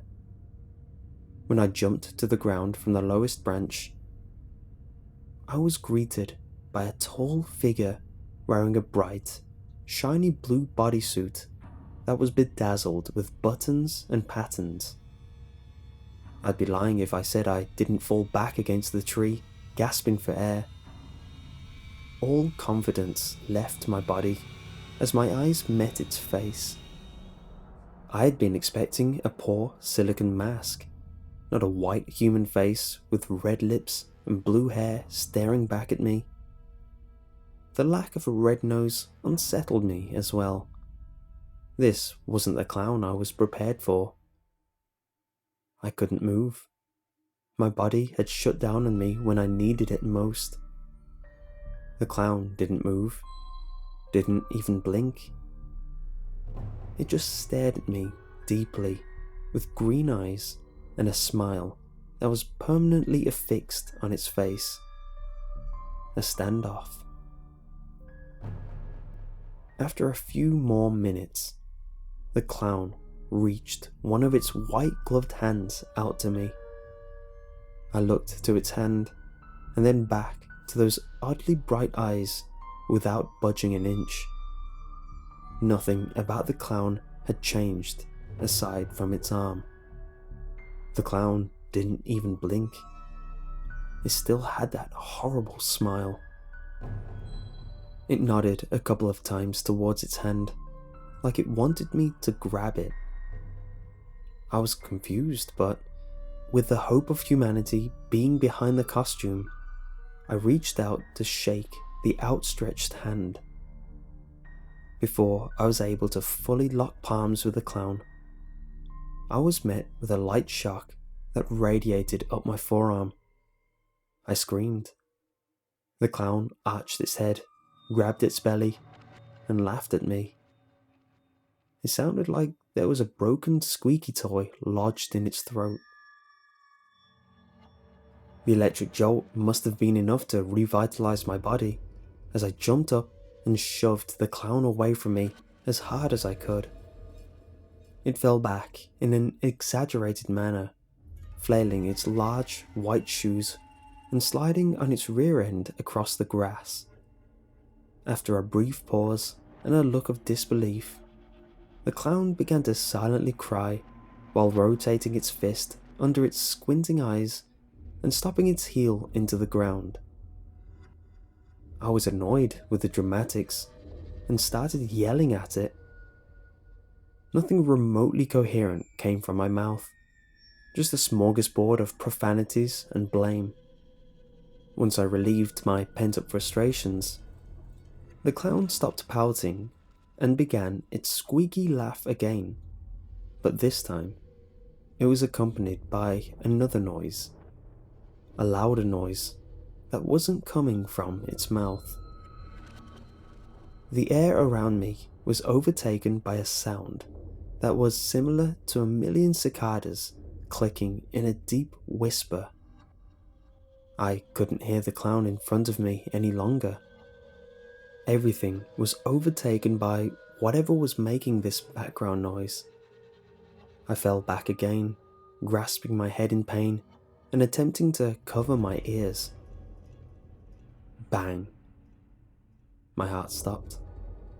I looked up, and the clown in front of me was now a Rorschach painting across the grass. My interrogating officer was standing next to me with a shotgun. "Run," he yelled at me as he grabbed my arm and yanked me to my feet. Surrounding the area were clowns of all shapes and sizes, walking towards us with their mouths wide open, slightly facing the ground. We barely made it to the station, circumnavigating all the clowns that had overtaken the streets. It's been 38 days since that incident. We've been barricaded in the station, taking rotating shifts in the camera room. The clowns, they've taken on our everyday lives. We watch them go shopping, walk dogs, go to school and work. It's like they're trying to replace us. The only peculiar thing they do is surround the station at night and laugh in unison. all night until the sun rises. Then they continue on like nothing happened. We've got full utility access here and have been keeping up on the news. We know it's spreading. I fear that my actions that night may have caused them to resent humans. I wanted to be the hero, but I can't find a way to stop this. Greenville is gone. Don't let the media fool you. Stay away from here. More importantly, don't go near the clowns.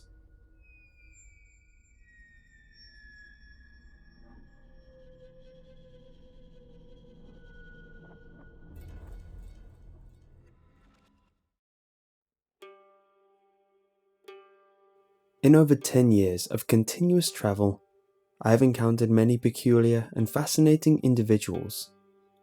Usually, the most interesting encounters are those with other travelers, men and women with no particular destination, or at least no destination they care to share. I like the idea that one can spend a fleeting evening with a stranger in the middle of a foreign metropolis, only to wave goodbye the following day and never hear from them again. We are merely ships that pass in the night. As I contemplate modern technology, social media and the like, I fear the ships are becoming all too visible. The subtle nuances, silent expressions, and secrets that define us are now exposed to the prying spotlight of a lethargic civilization. So I look to places where secrets still exist, hidden nooks and passageways, the world beneath the disembodied voice of the many, the past. And there, by chance, a friend and I encountered an individual so out of touch with the modern world that he could have passed for a ghost. In what could very well have been his last year on this earth, he told us of a strange and profound experiment he was party to in his youth. February 2008, Kaliti train station, Budapest, Hungary. The train bound for Sighisoara, Romania, rolled in at around 11 AM. If memory serves, its final destination was Bucharest. The journey time was estimated at 8 hours, so we were pretty sure we'd be spending the whole day on board. As well as the two of us, several others boarded. We located an empty compartment and stowed our luggage. Within 10 minutes, the train was ready to depart. Upon doing so, the ticket lady approached us almost immediately.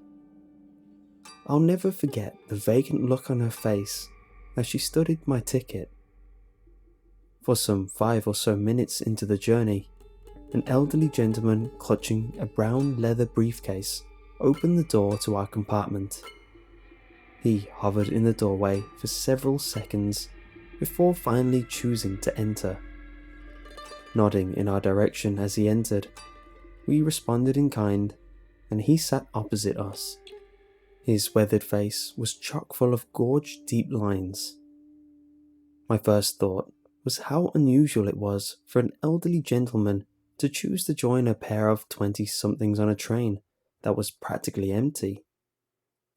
It would soon be revealed, however, that we were precisely the kind of company he was looking for. The man, who I came to refer to as Mr. Grey, sat in silence as he watched the world go by outside.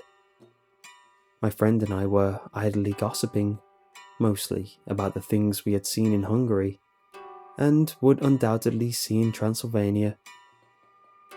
Towards the end of our conversation, the man carefully opened the brown leather briefcase atop his lap and began to inspect its contents. Among the bundle of papers, written in more than one language, were a number of Soviet military orders, all of which looked weathered and tarnished, rather like the man himself. He looked down at the orders and then back up at us, whispering in a thick Russian accent. Tell me, what do you know of fear? The Man from Tbilisi, 1920s, Tbilisi, Georgia. Mr. Gray grew up in Tbilisi, Georgia in the 1920s. His father was a military figure and a great admirer of Joseph Stalin. He claimed to have been heavily brainwashed in his formative years, becoming a strong believer in the Soviet regime and communism in general. So, when he approached adulthood, his heart was inevitably set on military service. Upon reaching the age of 18, he relocated to the Soviet Union, specifically Moscow. He rose to prominence as a young and dedicated officer with an increasing interest in the human condition. This he attributed to his commanding officer's interest in experimental psychology. Throughout the Second World War, Mr. Gray worked as a practicing psychologist in a Russian laboratory on the outskirts of Moscow. There, he and his commanding officer, a man who he referred to as Mr. Red, conducted a variety of experiments on unwitting subjects, often prisoners of war, although it wasn't unusual for volunteers to arrive at the laboratory, including would-be soldiers unfit for frontline warfare. Unsurprisingly, Mr. Gray's interest in this field grew exponentially after the end of the Second World War, and almost a decade later, during the height of the Cold War, he was conducting his own experiments. 1955, Gabala, Azerbaijan. For reasons undisclosed, Mr. Gray relocated to Gabala, Azerbaijan, and established a psychological research facility with a team of 7 medical practitioners. The team was assembled to conduct a highly controversial and secret experiment dubbed Project Sleep. But for those whom were involved, it would later come to be known as Project Fear. In their search for willing subjects, villages and neighbouring countries of Armenia, Russia, and Mr. Gray's native Georgia were systematically searched.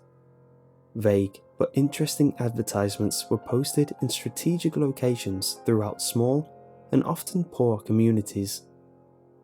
Mr. Gray was carrying one of the advertisements in his briefcase. Written in Georgian, he read the text aloud in broken English, which, if translated, would have been something like this. Volunteers required, civil servants, medical research, well paid, support medical science. The applications poured in. 12 candidates were selected and subsequently invited to eligibility hearings. Of the 12 initially selected, 7 were formally invited to participate in Project Sleep. The experiment was to be conducted in 2 stages, though candidates would only be made aware of the first. Project Sleep, Stage 1.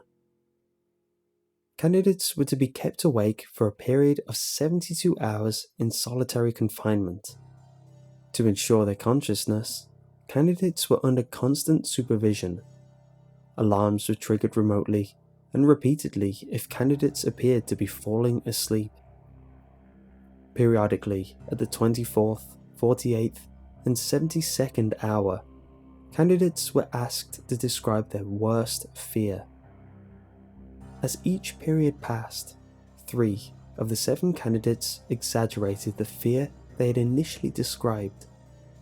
For example, Candidate 2 had initially described a generic fear of crustaceans, specifically woodlice. Upon questioning at the 72nd hour, his fear was not only of woodlice, but of the possibility his closest friends and families would eventually mutate into woodlice. The 48th hour brought about strange, dark fears for candidates 3 and 5, fears that greatly worried the practitioners. Unsurprisingly though, the 72nd hour instilled a heightened sense of anxiety and paranoia in all 7 candidates, though it was specifically noted that Candidate 5 was said to be experiencing severe apathetic gloom.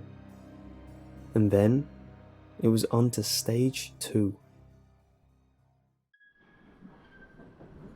Even the notion of describing Stage 2 filled Mr. Grey with visible unease.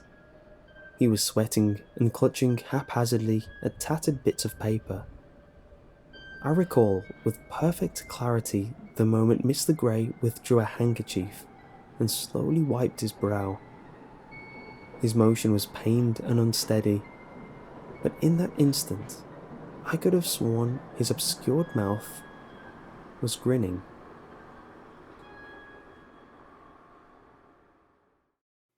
Project Sleep, Stage 2. Upon completion of the 72nd hour, each candidate was permitted to sleep. In fact, they were given a sleeping agent which ensured they wouldn't be aware of what was to follow. All candidates were driven to a secret facility in the mountains somewhere outside Gabala. The team referred to it secretly as the Mansion. The sleeping candidates were strategically placed in various locations throughout the complex and were left to awaken naturally. The team allotted 24 hours for them to remain inside.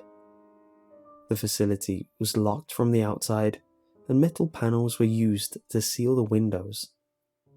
No surveillance equipment was used. They would rely purely upon the candidates' statements upon release at the end of the time period. It is interesting to note that according to Mr. Grey, there was nothing particularly unusual about the facility other than its convenient, isolated location. Upon completion of the 24th hour, the mansion's heavy doors were opened. There, Mr. Grey and his team discovered 2 emaciated candidates, number 5 and 7. Following the first sweep of the facility, the remaining candidates were nowhere to be found, though bizarre evidence to suggest they encountered unspeakable things was everywhere. Candidate 5 was comatose, and as such was placed under supervision. Candidate 7, however, was surprisingly calm and coherent. He described an experience unlike anything any member of the team had heard of before. It began with him waking in a quiet room, one eerily similar to his bedroom home in Armenia, and hearing strange sounds, including the fearful cries of unfamiliar voices. Approximately 10 minutes elapsed before a stranger burst into his room, shouting maniacally, alluding to an insect of giant proportions pursuing him throughout dilapidated, maze-like corridors. Ready to dismiss the stranger's story as nonsense, he became aware of a distant humming or buzzing sound. Some inexplicable, winged creature was on the prowl, tirelessly searching for a victim to fulfill its unknowable desires. The stranger left the room amid uncontainable shrieks and disappeared into the darkness of a gloomy corridor. The buzzing sound continued for a while until Candidate 7 heard what he could only describe as a blood-curdling scream. Candidate 7 exited the room, only to discover thick, coarse hair strewn about the corridor, accompanied by sporadic pools of an unidentifiable vicious fluid. Mr. Grey and his team referred to the notes made during Stage 1 with Candidate 7. He had repeatedly described a fear of helplessness, a fear that had remained consistent even after sleep deprivation. And so, throughout Stage 2, as he wandered throughout the mansion, he continued to experience circumstances beyond his control. He described labyrinthine corridors surrounding him that seemed to grow in height as he explored them. Doors seemed to move away from him, and his attempts to open them failed. He repeatedly came upon dead ends, beyond which he heard manic voices, giving rise to the notion that the owners of those voices were being pursued. In the end, it was nothing more than blind luck that led Candidate 7 to the exit. And up until the moment the doors were opened, he had believed he was slouched against a cold, brick wall rather than a set of ordinary oak doors. Mr. Gray's discoveries within the facility were both fascinating and horrifying. In what appeared to be confirmation of the presence of a large crustacean, the team discovered a giant exoskeleton complete with a number of jointed limbs, and although it was retrieved for further analysis, it inexplicably disappeared from safe storage several days later. Puddles of coagulated blood were also discovered, supporting the idea that something malevolent had been wandering the halls, and furthermore, that something or someone had been injured. Mr. Gray looked at my friend and me with cold, vacant eyes. "The experiment was a success," he said in a thick Russian accent. "Although now I wish it hadn't been so." Once again he reached into his briefcase and produced a bundle of papers. 1956, undisclosed location, Azerbaijan. Candidate 5 spent almost 6 months in a coma and had been under constant medical supervision in an undisclosed location where the team hoped he would eventually recover. Much to their relief, he awoke on February 23rd, 1956. Several days passed before he felt well enough to discuss the events leading up to his coma. The middle-aged Azerbaijani librarian disturbed Mr. Gray and his team of practitioners with his account, so much so that all plans for subsequent experiments were abandoned. Mr. Gray recalled the librarian's unique fear as described in Stage 1, the fear that human beings were vessels for a single, greater entity, a being with one desire: to compartmentalize itself into a theoretically infinite number of finite individuals. The fear intensified as the time periods passed, with Candidate 5 describing the entity as present in mammals, birds and fish, but more worryingly, present in all human beings, living and dead. An entity that took the form of absolutely everything capable of breath in an endless attempt to escape the truth of itself as an impossibly lonely, omnipotent being. Candidate 5's conclusion and ultimate fear was that he too was an aspect of this faceless mass of a thing, and that in a universe of infinite possibilities, he would be forced to live every single, inconceivably horrible life imaginable from start to finish, over and over again forever. In line with Project Sleep, deep within the walls of the mansion, this all-consuming fear came alive. And as it did, almost instantaneously, Candidate 5 saw through the eyes of the other candidates. He saw their fears and lived with them. He watched as they fled from untold horrors and screamed each of their screams. His mind wandered further still, deep into the strange, half-imagined minds of the creatures made flesh by the candidates and their fears. He felt things only monsters were supposed to feel, and merged them with his emotions unthinkable to man.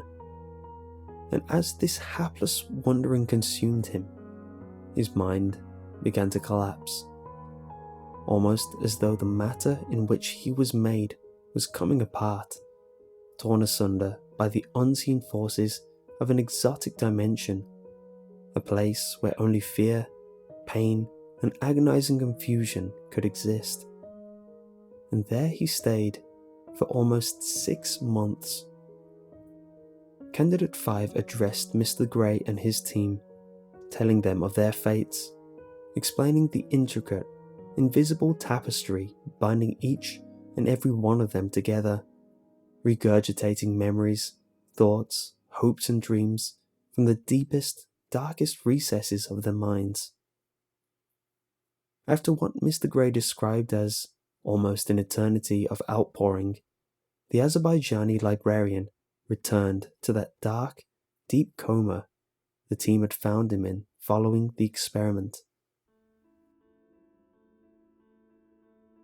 And so, Mr. Grey's conclusion was ironic. In what was supposed to be an experiment designed to study the depths of fear, he and his team of practitioners summoned what can only be described as man's deepest fear, the fear that he, one day, may know himself. I asked what he meant by that.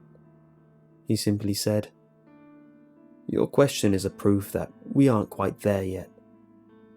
Mr. Grey closed his eyes and slept. As the Carpathian Mountains rolled by the compartment window, I thought about the being and the frightening possibility that Mr. Grey himself, and even my friend and I on a quiet train rolling through Eastern Europe, could be nothing more than aspects of an unknowable, omnipotent creature. We reached our final destination. Mr. Grey remained asleep. I took his photograph. A part of me wants to visit Gabala, Azerbaijan, to seek out the old facility in the mountains nearby. Will it be there? If the experiment truly was a success, shouldn't whatever was summoned still be there?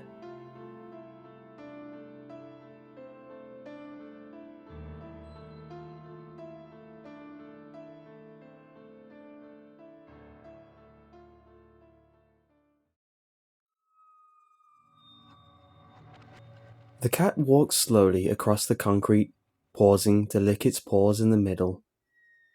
It sat there in the moonlight, just watching the skies and heavy rain. The clouds swirled, and the night was young. Perhaps it could find a confused mouse or a drowned frog in this time. Its tail moved with anticipation of its hunt. A chain-linked fence swung open with surprising speed, startling the cat, resulting in a hissy fit. The man who opened it carried no thought of the terrible weather, cat, or of anything else he was up against. Yelling an obscenity, he ran as fast as he could through the opening. That thing wasn't getting him. No way. He sprinted through the gate and into the alleyway. He didn't know why, and he didn't know how, but something was following him. His first inclination was when he kept seeing this menacing figure at every turn. No matter where he went, he kept seeing it. He had thought that it might be a person following him at first, but that had quickly changed when he saw the height and shape of the being. Great, a fork in the alley. Mark sped towards the right, not because of any good feeling, but because he knew whatever it was would catch up no matter which way he went. The figure always seemed to be 2 steps ahead of him. Every time he turned around, it was there, silent as the night, just watching him. He could never make out its features in the rain, as it blurred his vision. He could tell it was tall, and seemed to have black and white skin, with the black covering the legs and torso. He had figured, since it didn't move when it was being watched, he could look at it and just keep it frozen. It worked, but when he stared at it, he felt sick, like something was clawing its way out of him. His worst memories resurfaced in his brain, among them an embarrassing date, a lost pet, his sister's funeral. He had turned away and crawled for a few seconds until he could stand up again. Then he ran far from the creature, the thing that, like his memories, he could not seem to escape. Suddenly, Mark slipped on a giant puddle, interrupting his thoughts.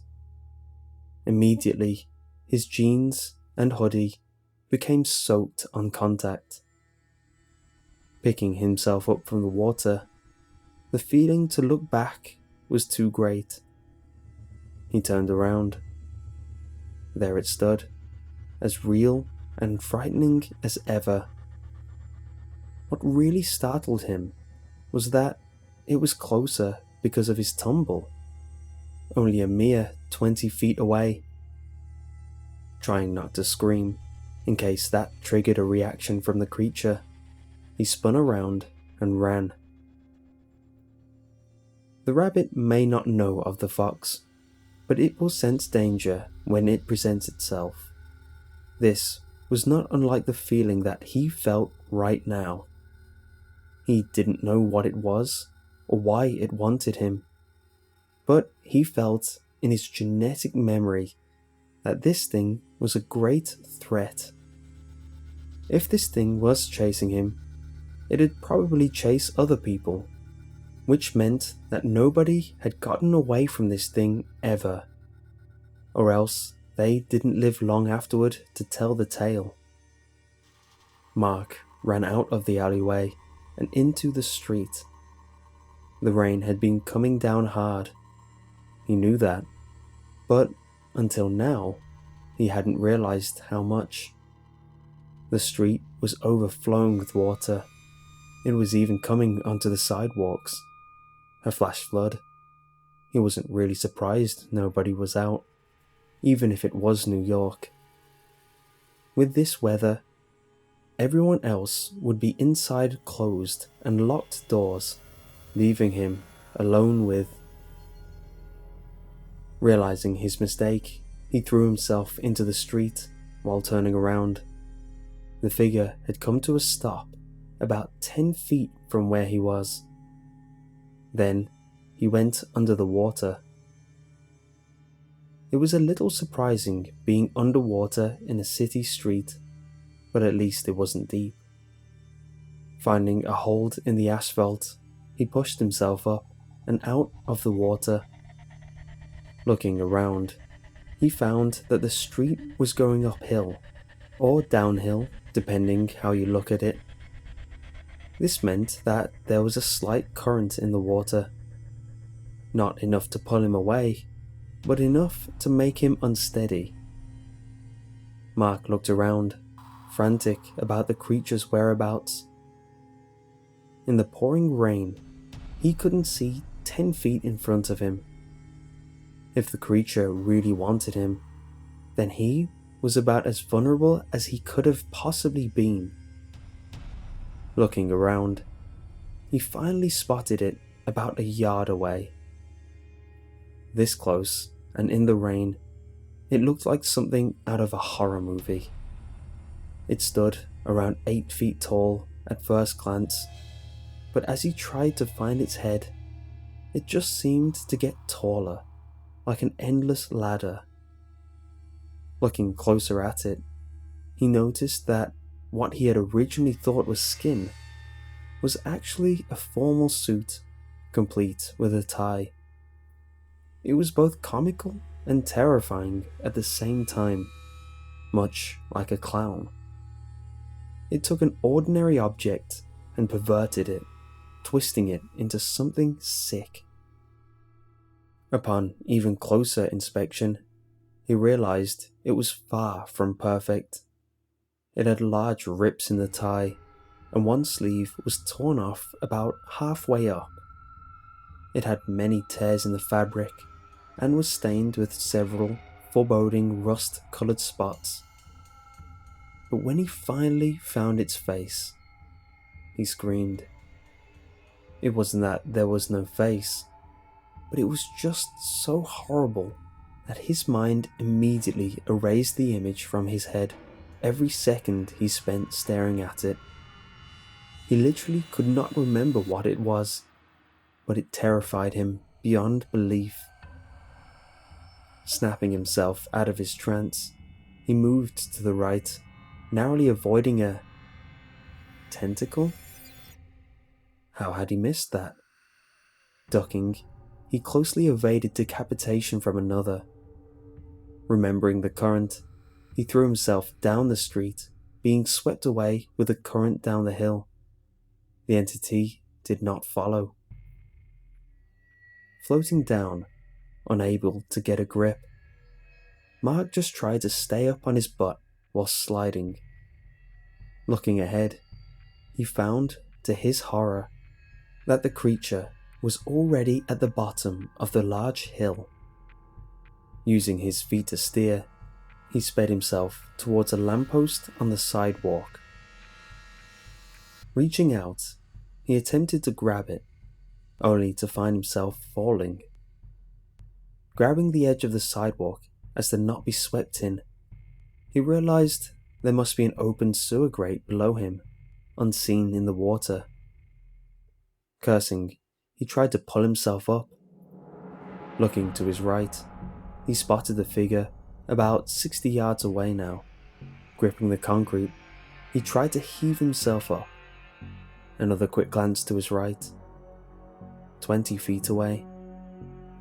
Giving it up, Mark let go and fell with the water. After 4 seconds of terrifying freefall, he hit the ground, hearing a crack and experiencing extreme pain. He moved his left leg. It felt fine. Then the other. Once he moved it, he felt incredibly intense pain at the base of his thigh. That meant it was his hip. Damn. Trying to stand up, he found he couldn't. The pain was too unbearable.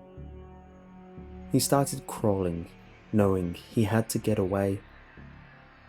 Dragging himself across the ground, he came to the sewer canal that carried rainwater and gunk under the street. He looked to his left. He thought he saw a light.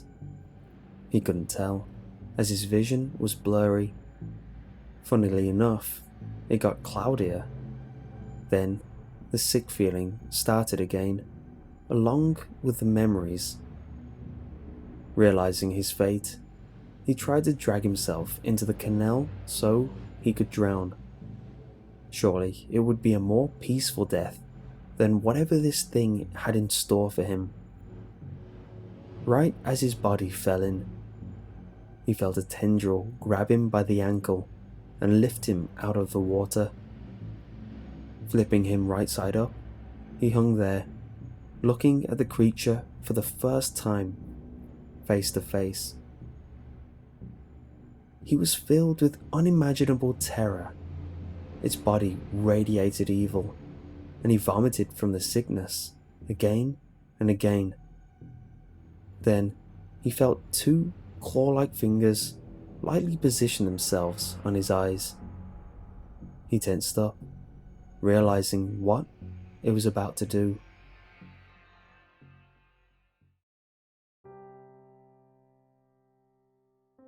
The woman opened her apartment room window. Looking out into the rain, she had thought she heard screams, but there was silence but for the rain. There was no point looking outside anyway. There was nothing to see. The rain must have been coming down very hard, as it became very hard to see. She thought about her mother, and the familiar sadness washed over her. She turned away from the window. Sitting down by the lamp, she began to read a book. Looking up slightly, she was startled to think she had briefly seen the faint outline of a man outside her window. But that was impossible. Her room was on the 5th floor of the building. She laughed at her absurd thought. Then she saw another shadow standing next to her own.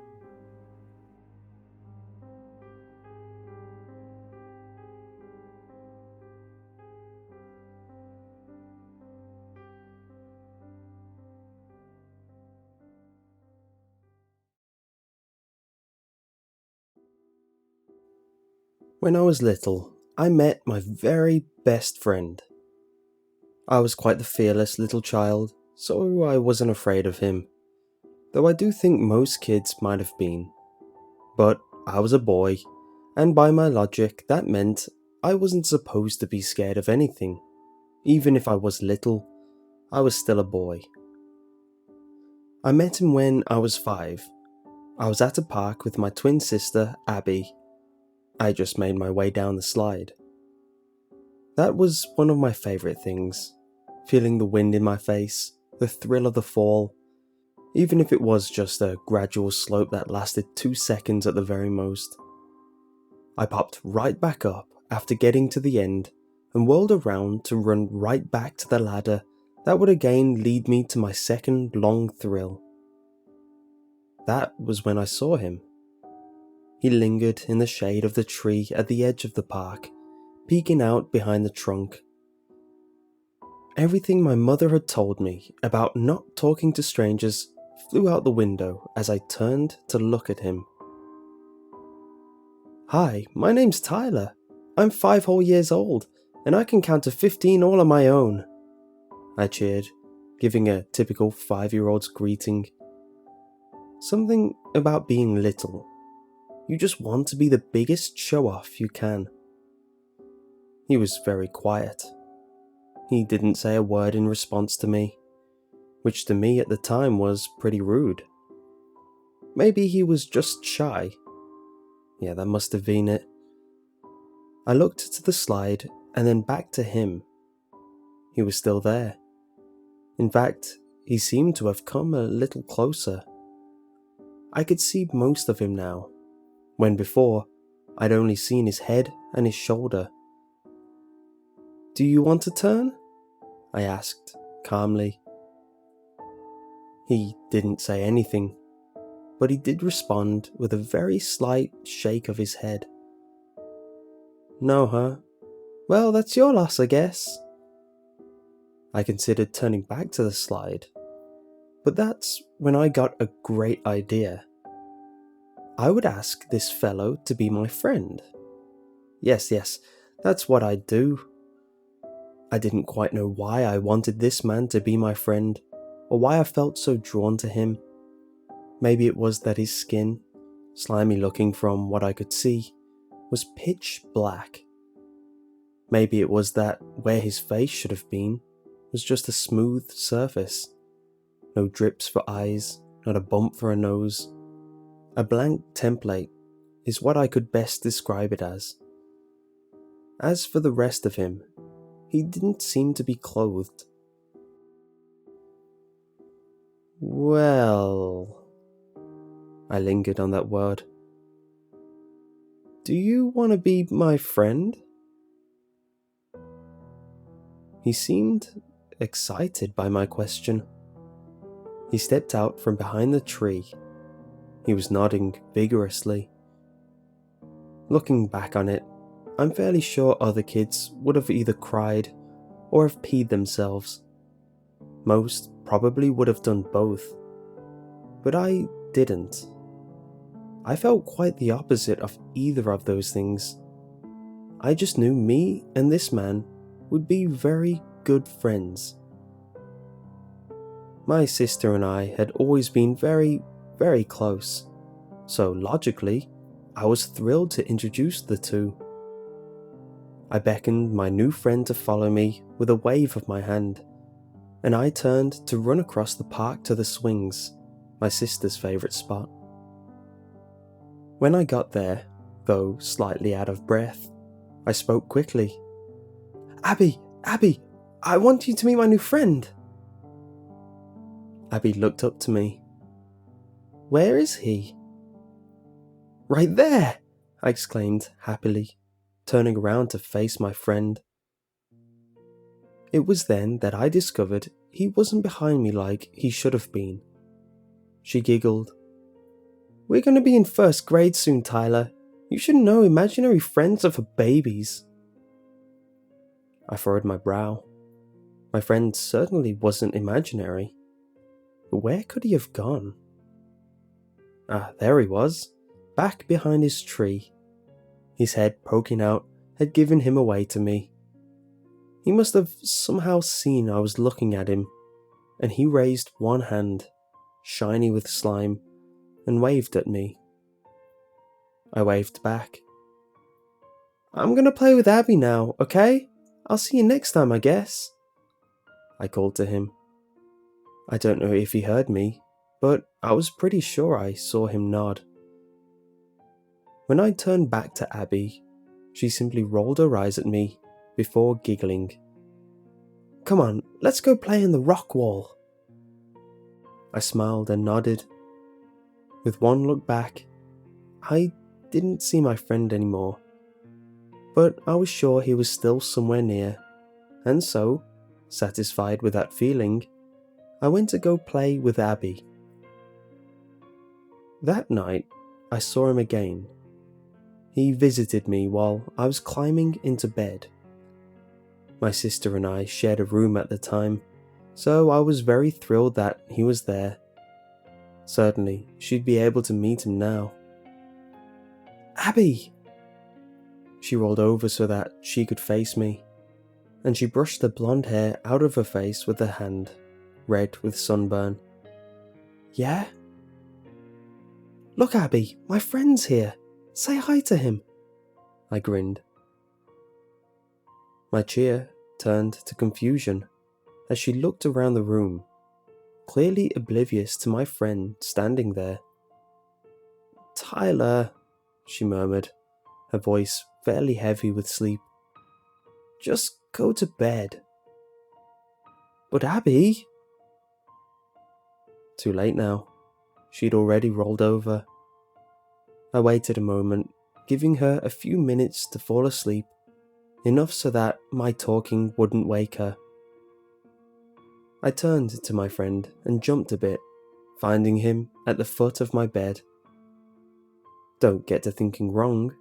I wasn't scared. I'm a boy after all. But I hadn't heard him move, nor had I felt him sit down. So you could say I was a little surprised. That was when he spoke to me. He told me if I wanted to, I could call him the Dripping Man, and that he wanted so badly to be my very best friend. I was puzzled at the name, but I managed to figure it out on my own. It must have been because he was so slimy. I told him that I'd just stick to calling him Drippy, if he didn't mind. The Dripping Man just seemed too formal of a name for little 5-year-old me to call him. The name had stuck throughout the years. I then asked a question that I was sure would throw him off. Why couldn't my sister see him? He wasn't as stumped as I'd hoped, as he proceeded to explain how you had to be super special to hear him, even more special to see him. Since I was now his friend, I guess that made me pretty special, because I could do both of those things. I asked him a few more questions. Another little kid thing, I guess. Adults, unless really confused or just stupid, never asked that many. That night, I certainly hadn't been expecting him, but I didn't mind him showing up either. Little did I know, this was a good thing, 'cause he'd be showing up every night for a very, very long time. Skip a few years. My sister and I were now turning 10. Abby and I were still very close, and I relied on her a lot. She didn't seem to mind my clinginess. I also noticed that, though she was used to it, she seemed slightly annoyed whenever I brought up Drippy. That was another person I was still very close to. I was still very best friends with Drippy. I'd learned so many things about Drippy over the years. I learned that I'm not his only friend. He has many friends all over the world. A lot of them were kids, but there were some adults too. He just found children so much easier to make friends with. So many friends in so many places. I couldn't help but feel like I wasn't so special to him anymore. But he assured me that I was his favourite, and that made me feel better. I also learned that some of his friends didn't even know they were his friends. In fact, some of them had never even seen him before. I was baffled as to how that worked, but I didn't question it. I trusted him. But I did want to know just how he kept in touch with these friends. I learned these friends weren't special enough to see him, but they could hear him. If you've ever heard your name called out, but no one you could find was the source, don't worry. If you've ever found something that wasn't where you left it, don't worry. If you've ever heard knocking on the walls or footsteps when no one was there, if you've ever seen a shadow in the corner of your eye, but when you looked it wasn't anywhere to be found, don't worry. It was just Drippy. I also learnt that Drippy was very close to me. He really did care. Whenever kids bullied me for still having an imaginary friend, I'd always get upset. Drippy made sure they'd leave me alone. And sure enough, I never had any more than just one run-in with my long line of bullies. Abby bullied me too time to time. Drippy didn't like that. He also didn't like how close I was to her. I think he was jealous. But I told him it was okay. She never meant it when she teased me, and he was still my very best friend. I think that worked. Lastly, and most importantly, I learned you should never, never make Drippy mad. Never. Because when Drippy is mad, he's very, very scary. I saw him mad once. He had just come to visit me, but he was furious, and with his different mood. His appearance too was different. His mouth seemed to have torn itself free from his slimy face, the top lip dripping and sticking to the bottom whenever he closed his mouth, causing him to have to rip it open again, a tearing noise as gruesome as the sight. His fingers seemed knife-like, and his arms never seemed to be the same size. Looking back on it, his whole body seemed to grow and lengthen at will. He looked so thin when he stretched out like that. You could even see the shape of his bones if he went far out enough. And his screams. Oh god, his screams were more terrifying than the shrieks of a dying animal. All of this mixed with the sound of constant dripping. To calm him down, I had to hide a lot and shout from my hiding spot, telling him, begging him to, please, please, please, calm down, Drippy, it's okay now. It took me almost half an hour to calm him down, but I finally did. I only had a scratch on my forearm to show for it. He pleaded for my forgiveness. He said it wasn't my fault. His other friend had gone and broke his heart. He had only come to me because he knew I'd calm him down. I was just that special, I guess. Truth be told, I was still shaking when I agreed to forgive him. That was the first time I'd ever been scared of Drippy. The first time I'd ever been scared at all. He promised me he'd never be mad at me. Somehow I doubted it. But for the next few years, he stayed true to his word. Today, Drippy broke the promise he made to me 6 years ago. He's very, very upset with me. My mum's on a business trip right now. She left a week ago and won't be back for another 3 weeks. So in the time she's been gone, I felt the need to be very close to Abby. Last night, Abby and I got into a fight. She accused me of being clingy, too clingy. She demanded time to herself, snapped and said she didn't want to be associated with some baby who still talked to himself. She said she didn't want me to be so close to her, to go away, to leave her alone, to shut up, to get lost. I think she made Drippy mad when she said those things. After the fight, I retreated to my room, sobbing. I was always very emotional. The emotion I'd felt the least in my life shining out. Fear. First, I'd been scared of Drippy. Now, I was scared my sister didn't want me. Little did I know how soon I would be scared again. I woke up this morning and I got up with an aching headache. I was sure it was from the crying. I staggered to my sister's room. I wanted to apologize to her for everything, I guess. I knocked on her door. She was an early bird and it was 9:30 in the morning, so surely she'd be up. Oddly enough, she didn't respond. Maybe she was still mad.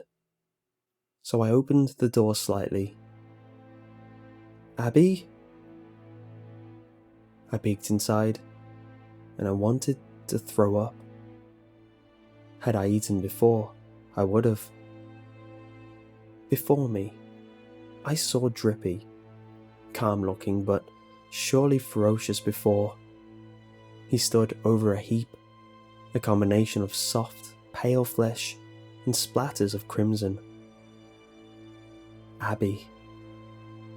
I went to talk, my voice hitching in my throat, a soft squeak being the only noise to come from me. He whirled around to face me. He told me he did this for me. As a wave of rage washed over me, my voice tore from my throat. Demon! I screamed at him. She was my sister! My sister! You just killed my sister! I hate you! I didn't want this! I sobbed, turning away as I watched him twitch in anger. I rushed back down the hallway, screaming as I went that I hated him. I hated him. Soon, his screaming accompanied my sobbing. I slammed the door behind me. I locked it and got on my laptop. I need to write this. I need to write this now because I want to warn you while I have time. Drippy is very mad at me. I strongly believe I'll be joining Abby soon, but I have one more thing to tell you. Please, be careful of Drippy. Please, if you see him, be careful of my old friend.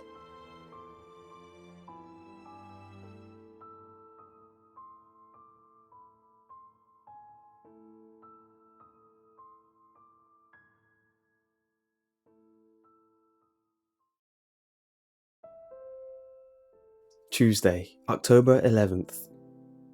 Today, I drove my 7-year-old son James into town to go Halloween shopping. I didn't have to buy any candy this year because we live in a cul-de-sac out in the middle of a farming community on the outskirts of the city. I moved last year because I had divorced my wife and lost my old house along with custody of James. It's rather the bad end of the stick. But James and I love Halloween. It's one of the few times a year that Tracy finds it acceptable for my only son to come visit me. James stays with her on every other holiday throughout the year, his birthday, and everything else between. I get to see him only on my birthday and the week preceding Halloween, unless Her Highness finds it suitable for him to come spend the night every once in a while. Frankly, I'm surprised she let him come shopping with me. Upon perusing the aisle, James showed a strong affinity to a flamboyantly green and purple Buzz Lightyear costume. It's really typical for a kid to have an eye for the most expensive thing on the rack, but I didn't have the heart to say no to those bottomless blue eyes. He also picked out all the house decorations. I know we won't be getting any trick-or-treaters out here where I live, but adorning the exterior of our home was always one of our favourite things to do together. Friday, October 21st. It looks like James and I will be having some competition for the Best Halloween Decorations award, which sadly, in this neighbourhood, is only a pat on the back. When I lived with James and my ex-wife, he and I won the trophy every year since he was 3. Reminiscence aside, my next door neighbour is really giving us a run for our money. He did quite the splurge on decorations. He must have ordered everything online because, aside from the cliché Happy Halloween banners and the like, the festive treasures found on his house and lawn were nowhere to be seen in the store where James and I shopped, which sold only festive decor. The fellow's garage door sat below a strand of kite string on which hung dozens of expensive-looking bones and skulls. He also placed several other bones sticking straight up out of his lawn. There was no colour or detail, just random bones placed here and there, strewn about his unkempt lawn. Truly though, he's nothing. Saturday, October 22nd. While walking through my house at dusk, outside the dining room window, I noticed a quick flicker of movement dash in and out of my peripherals as I was preparing for James's week-long stay. I inspected. I don't know if I should be glad that I did. I walked back in front of the window and saw the same animation, but this time in the center of my vision. I walked back away from the window and slowly I peeked out from the corner of the glass. I made out the shape of the very top of a person's head peering over the top of my fence, and it seemed to be watching me. Whoever it was ducked down right after they realized we had made eye contact. I backed away from the window. I don't know why. I crawled over to the family room window, which was about 15 to 20 feet to the left, but facing the same direction as the dining room window. I stayed knelt, timidly but curiously grasping the curtain. I ever so slowly pulled back the cloth, only to gaze upon the masked fellow who was snooping around behind my property. This time, I saw his entire head. The mask had a gaping, dangling mouth, similar to the masks used in the Scream series. The only difference was that the jaw of this particular mask was swaying about in the wind, and it also had teeth.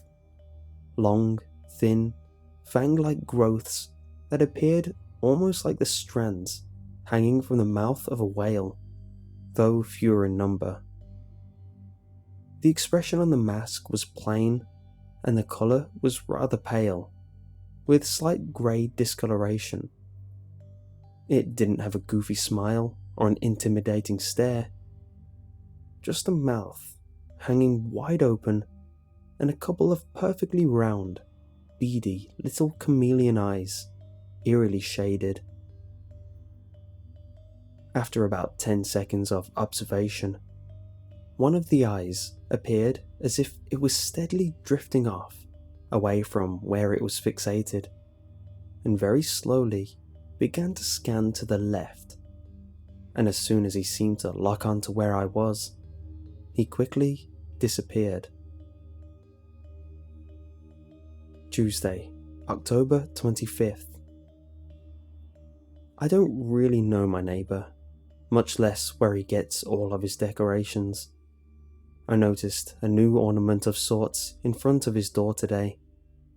It was a ceramic bowl full of guts, comically placed where one would place a bowl of candy where they are too lazy to answer the door for trick-or-treaters.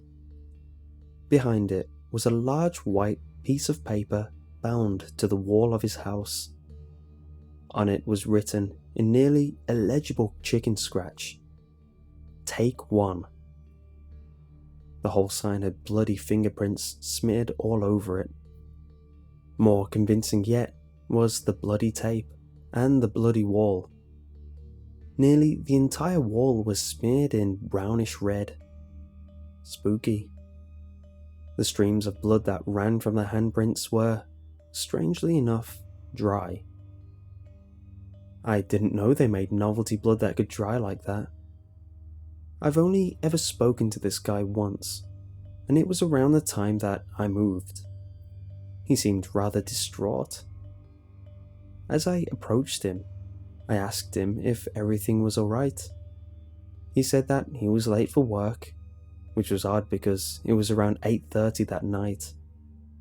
I asked him where he worked, and he revealed to me that he was a biologist and worked at the military base, with no other details. It was strange. Every time I saw him after that encounter, his pants had travelled up his ankles another centimetre. Midlife growth spurt, I guess. He was henceforth stumbling around awkwardly and tripping over himself. My other neighbours and I mocked him from time to time. I remember one specific instance when he was watering his shrubbery and one of his knees gave out, backwards, kind of like a large bird's leg, a pelican, or perhaps a heron. It looked excruciating to me, but he just walked it off. I've only ever seen him outside once again after this display, but it was months ago. And last month, as I walked to the mailbox late one afternoon, I heard his kids crying frantically, screaming almost. It continued into the evening. The noise stopped eventually though. I was having trouble sleeping through that horrifying racket. I sincerely hope he had his parenting privileges revoked. However, I've never even seen his kids. Let's hope he's only an uncle. Wednesday, October 26th. Ever since James arrived earlier this week, he has simply abhorred the idea of removing his costume. Little Buzz has been running rampant through the house quoting Toy Story. He hasn't disrobed once since he put it on, save for when I demanded he allow me to wash it because he was quite literally rolling around outside in the dirt. I haven't seen any more of this weirdo in the mask lately. Probably some mischievous kid from the neighbourhood behind mine. It's a cul-de-sac too, just a bigger one. There is a dirt road that accompanies an irrigation canal separating the two neighbourhoods. My house is the farthest house from the main road, and the canals run parallel to my fence.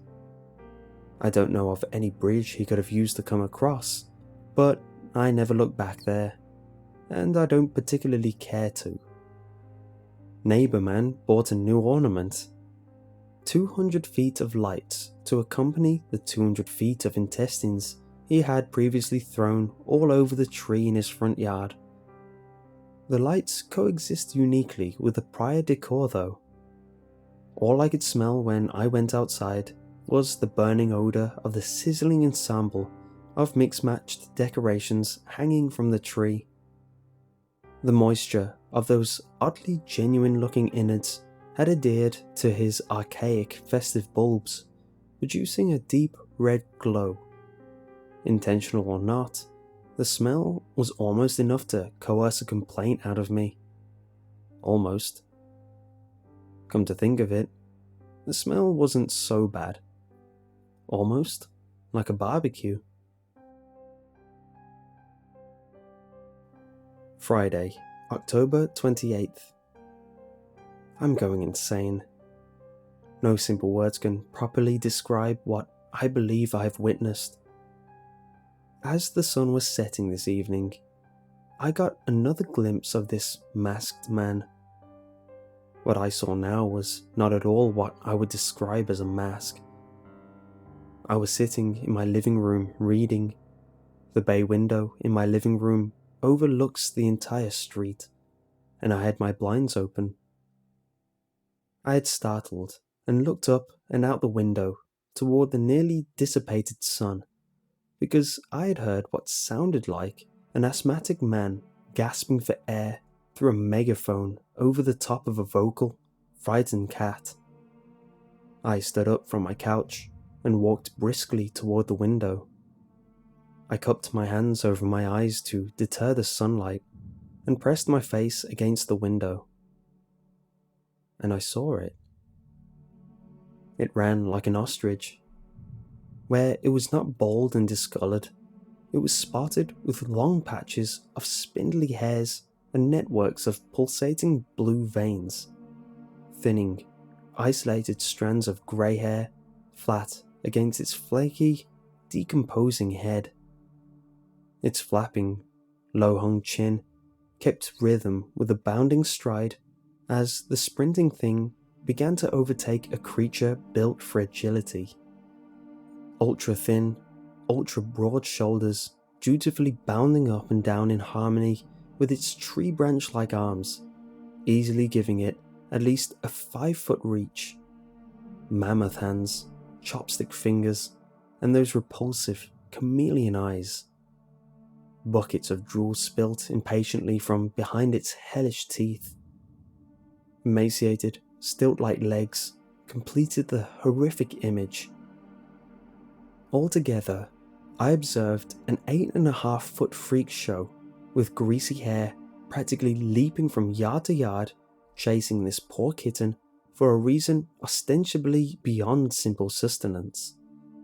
The cat approached the fence on the left side of the street. It leapt towards a delusion of safety. The beast proceeded to effortlessly jump from the sidewalk, over the lawn, and snatch the animal from the top of the fence with its talon-like claws as a falcon might. The cat didn't stand a chance, nor did it even manage to voice a squeal. The thing disappeared into the shadows with its meal. An unforgettable 2.5 seconds. Then I thought of my son. He could have very well been in the same place of that plaintive animal. No, I should never say such things. Regardless, what am I to do? Forgo what little time I've throughout the year with my boy because a scary monster is on the loose? Tell my ex-wife that my neighborhood in the middle of nowhere has become too dangerous for our son to stay with me? Buy a rifle and hunt the thing myself? No matter. With only 2 days until Halloween, I doubt there will be any more trouble. Saturday, October 29th. I've thought about calling the police, but for what exactly? I definitely couldn't call in and report a burglar, or even anything human for that matter, because they wouldn't be looking for what needed to be caught. No one can know. Earlier tonight, my neighbours threw a street-wide costume party at their place down at the entrance of the street.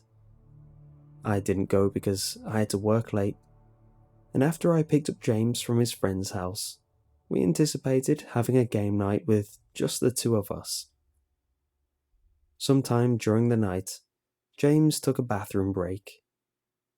He was gone for over 15 minutes.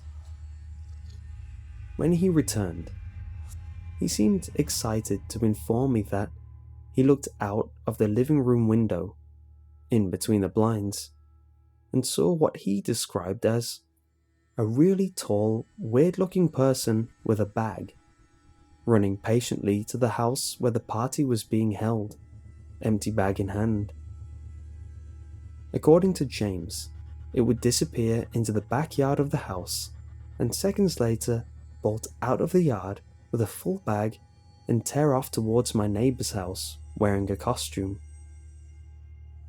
It repeated this process several times, each time wearing a different costume than before. He said that, on its last round, it stopped in the middle of the street, cocked its head to the right slightly, and its right eye slid to the side of its head and stared right at him, as if there weren't blinds between them. He said that it then turned its head 180 degrees and locked eye contact with him, and then its colossal mouth sluggishly transformed from a probing expression to the widest smile he thought he'd ever seen. Millions of teeth were his exact words.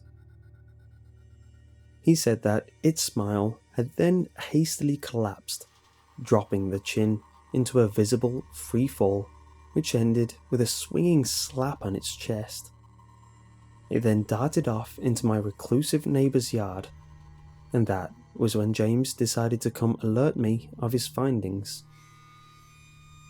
I thought of that horrid monster smiling at my beautiful boy. I despised the idea. I tried to envision what that particular smile might look like, though I really couldn't. I didn't think a flapping maw that gargantuan had the muscle to maneuver that flailing chin in the first place. Then again, it has to eat sometime. Sunday, October 30th. More decorations were, stealthily as always, erected by my mysterious neighbour. A couple dozen or so skeletons, all different sizes, all dressed in cliché Halloween attire. There was a Marilyn Monroe skeleton, a Darth Vader skeleton, an Abraham Lincoln skeleton, so on and so forth. Every one of them was strung up by the back of its neck, feet swinging, head looking around. I really wanted to ask this guy how he comes up with all of this, where he gets it all. Perhaps if he knows that last night's rain washed the colour off most of his little knickknacks. Gotta hand it to him though. That slew of morbid decor, in combination with his filthy, rundown, cobweb-covered home, emits a true horror movie feel. It's now just past midnight. I just gotta finish with my work. I brush my teeth, and now the doorbell rings. Again, and again, and again. Reluctantly, I rise up and walk toward my front door.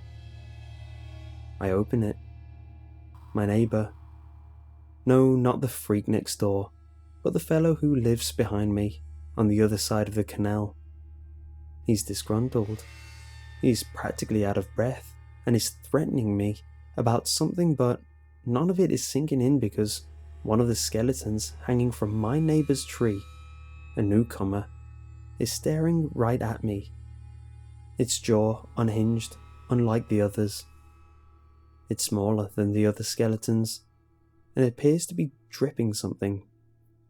Moonlight revealed to me its eyes, big, blue eyes. I turned to face the man yelling at me. "You listening over there?" "Oh, yeah." "The hell you trying to pull? You almost gave my wife a heart attack with that mask." Apparently my son and I aren't the only ones who have spotted the neighbourhood missing link. How could he possibly confuse that thing with me? And don't try and smooth talk your way out of this one, pal. I saw you jump clean over that fence of yours. The hell you managed to do that, I'm still wondering. And crawl right back into your basement. It's dark and all, but no doubt it was you, pal. "I'm terribly sorry," I improvised. "I don't know what came over me. If there's anything I can do..." My heart sank. "Wait here." There's no way. I'm running like a fool into my own house because this asshole bangs on my door at 12:15 in the morning to tell me that he saw this thing jump into my basement. With my trembling hands applying convulsing energy to the doorknob, I turn and fling the door wide open to reveal my son, sleeping, facing the wall, just as I had left him. Figures, he's never all the way under the covers like that, but it is a bit cold in here. God damn though, this guy at my door really does have some nerve, scaring the hell out of me. Sorry, he interrupted. Save it. I don't give a crap at all about your problems. You just stay the hell away from me and my family, you hear? Yeah, sure. A calming chuckle digs its way into his angry tone as I recognize those freshly familiar, bottomless blue eyes stuffed inside the head of that skeleton. I gotta hand it to you though. I nearly busted out laughing when I saw you running around wearing that little Buzz Lightyear costume.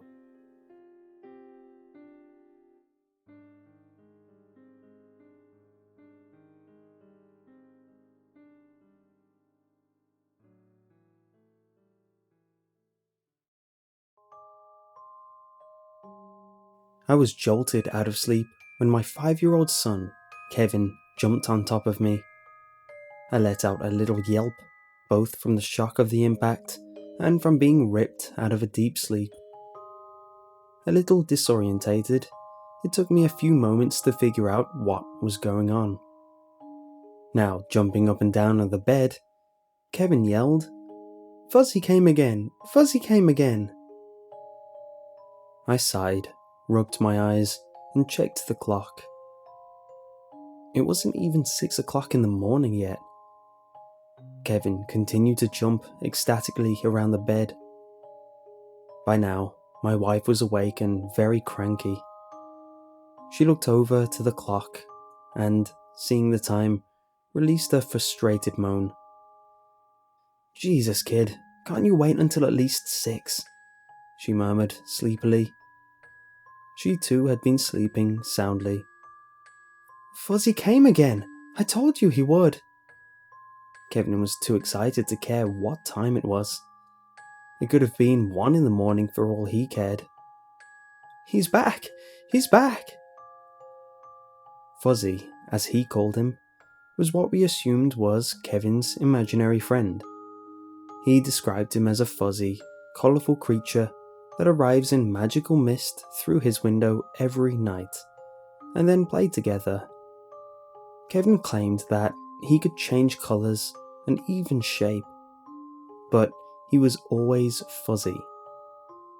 My wife and I both dismissed this as an imaginary friend phase, as we lived in a somewhat rural area outside of a minor city, and there was no one around to play with. Every morning, he would tell us what he did with Fuzzy last night. His stories would include making puzzles, reading books, jumping around, and cuddling. The one thing that was weird, though, was the fact that Kevin had, at first, told us that Fuzzy didn't want us to know about his nightly visits. A bit put off at first, I soon disregarded this as merely a child's need to feel special because he had a secret. Sometimes I felt the need to check on Kevin at night, just to make sure everything was alright. The main reason I didn't was because Kevin was a very light sleeper, in contrast to me and my wife, who were very heavy sleepers, and I didn't want to run the risk of waking him up. Kevin had stopped talking about Fuzzy a couple of months back, so we just assumed that he had grown out of it. I didn't see anything wrong with Kevin bringing Fuzzy back. I was happy as long as he was happy. I worked at home. My wife worked in the city and was gone pretty much all day, so I cared for Kevin as he wasn't in school yet. It did get rather annoying after a while, constantly being bombarded with stories of Fuzzy all day. I smiled at Kevin's enthusiasm, but deep down, I felt a sense of dread welling up at the idea of Fuzzy returning. I got up out of bed and left the room, leaving my wife to deal with Kevin, and went downstairs. While making breakfast, I decided to check the newspaper. A car crashed on the interstate and no body was found. A rich lady donated some money to the state for park improvements or something, claiming that their current state was simply unacceptable. There was a short editorial on why kids are doing poorly in school and parenting suggestions on the topic. There was some sports stuff too, but I didn't bother checking that as I was never really into sports. Later that day, I was in Kevin's room cleaning up. It smelled funny in his room. In fact, the last time I remembered it smelling this way was the last time Kevin was talking about Fuzzy. I thought about it for a moment, but decided to just dismiss it as fermented body odor from him jumping around on his bed with his imaginary friend. I decided to open the window, as it was giving me a headache.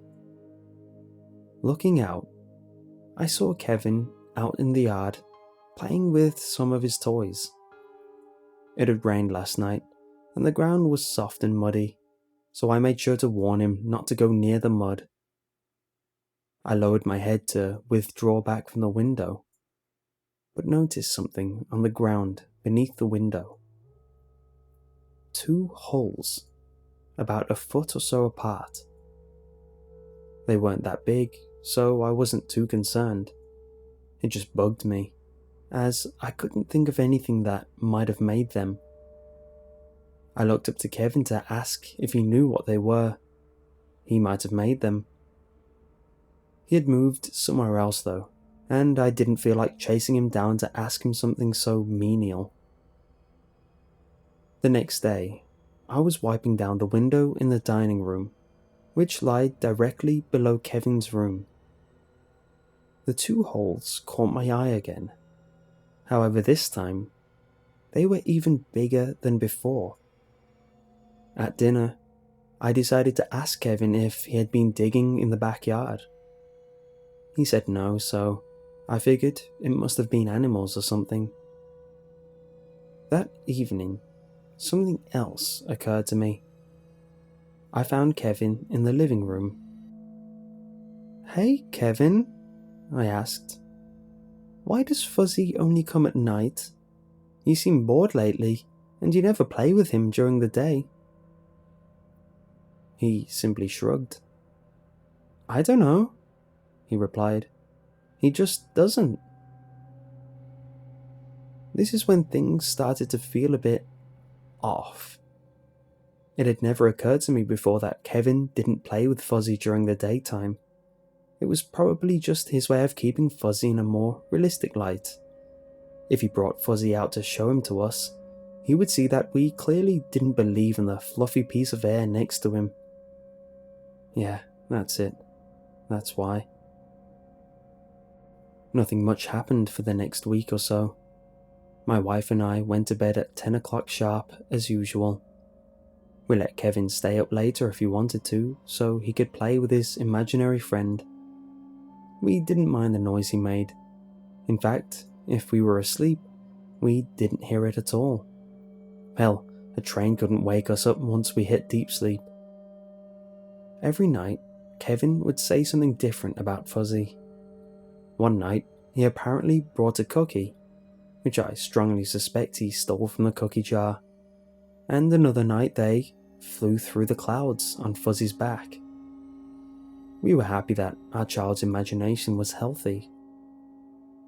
But that feeling that something was slightly off, never went away. The next week, I had to start putting Kevin to bed at the same time we went to bed, and later on, earlier than us. School was coming up soon, and I wanted him to be on a normal biorhythm so that he could wake up early. But of course, this disrupted his Fuzzy schedule, and he would not go to bed without a fight. As days passed, it was becoming visibly obvious that he was not going to sleep when he was supposed to, and instead, probably getting up after we fell asleep. Dark circles under his eyes formed. He was whinier than ever, and almost impossible to deal with, leaving me utterly exhausted every day. Needless to say, I had no trouble falling asleep that week. I was getting sick of my authority being undermined. I decided to stay up late one night in order to catch him in the act. I went to bed as normal, got up and moved to a chair, and after a 30-minute period of sitting there, I began to doze off. I decided I would need some help in this stakeout. I crept downstairs to make a quick batch of coffee. That feeling that something was wrong never alleviated itself.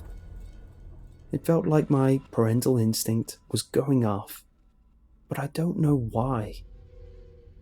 I stood in the kitchen, sipping my coffee, for what seemed to be ages. Frequently glancing at the clock didn't help. I spent most of the time reading the newspaper, and every time I began to doze off, I got more coffee. Accustomed to utter silence, I jumped a little when I heard a little thump coming from upstairs. The clock read 12:30. I had no idea Kevin had the capacity to wait for more than 3 hours just for a stupid imaginary friend. I quickly set stuff down on the kitchen table and tiptoed to the stairs. I made sure to avoid the creaky steps as I slowly ascended into the darkness of the second floor. Just as I reached the top step, I heard Kevin's voice from down the hallway. "Fuzzy!" It was now blindingly obvious that Kevin was awake. I heard another thump from Kevin's room as I slowly made my way down the hallway. I thought about calling out his name and scolding him right then, but decided against it as it would only serve to alert him to my presence and allow him to retreat under the covers and pretend he was asleep. The feeling that something was wrong grew from minor to almost unbearable. A soft, hissing noise coming from his room was now within earshot. I reached the door. Gulping, I silently gripped the handle, turned it, and pushed inward. As I was opening the door, Kevin's bedroom window came into view. It was wide open, and in it, a ladder. I flung the door wide open and nearly fainted. There, in the middle of the room, was an incredibly hairy, naked old man wearing a gas mask. He was feeding hallucinogenic gas up Kevin's nose.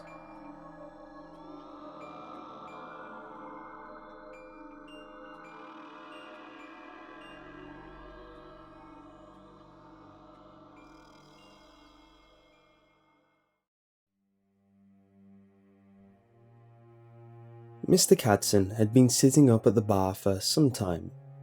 The lights and the music were both very low, casting a sort of malaise over the entire half-empty room. A group of men in the corner were watching a baseball game on the television on the wall. A few small groups of people murmured among themselves at the tables. Cadson had been staring into several glasses of bourbon for the past 2 hours. The room around him slowly fading into a dull blur of colours and sounds. The girl tending the bar replaced his glass when it ran dry, and the cycle continued. It was around midnight when the stranger approached him. Cadson turned to see a middle-aged man sitting in the stool to the left of him. The man seemed to be the only thing in the room not covered in a haze of inebriation. He didn't wave to the bartender, nor did the bartender seem to see him. He merely turned and looked directly into Cadson's eyes. The stranger was nondescript for the most part, except for the eyes. They were bright gold, shining in the dim light. Cadson had never seen anything quite like them. When the man talked, his voice was low and smooth, like a storm in the distance. "Hello, Mr. Cadson," said the man. "I'm Death." Cadson believed him. No amount of liquor led him to that belief. It was more of an instinct that a man should know death when it stood before him.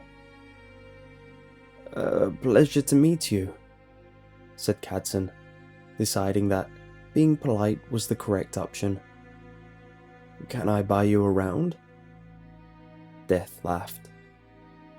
It was a fake laugh, although a very good one. It sounded like someone that has already heard every joke in the world 1,000 times, but is still trying to be polite. "I don't drink, I'm afraid," said Death.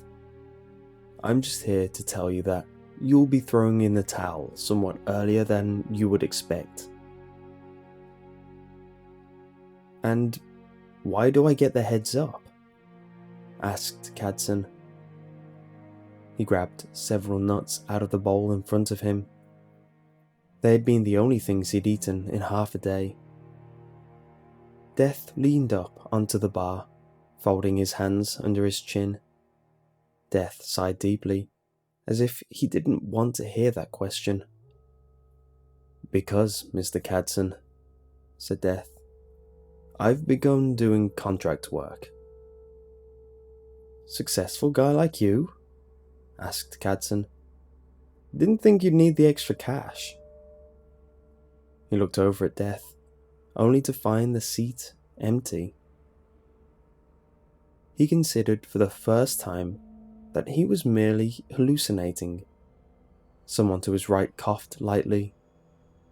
Cadson turned to find an old woman looking at him with the same pair of gold eyes.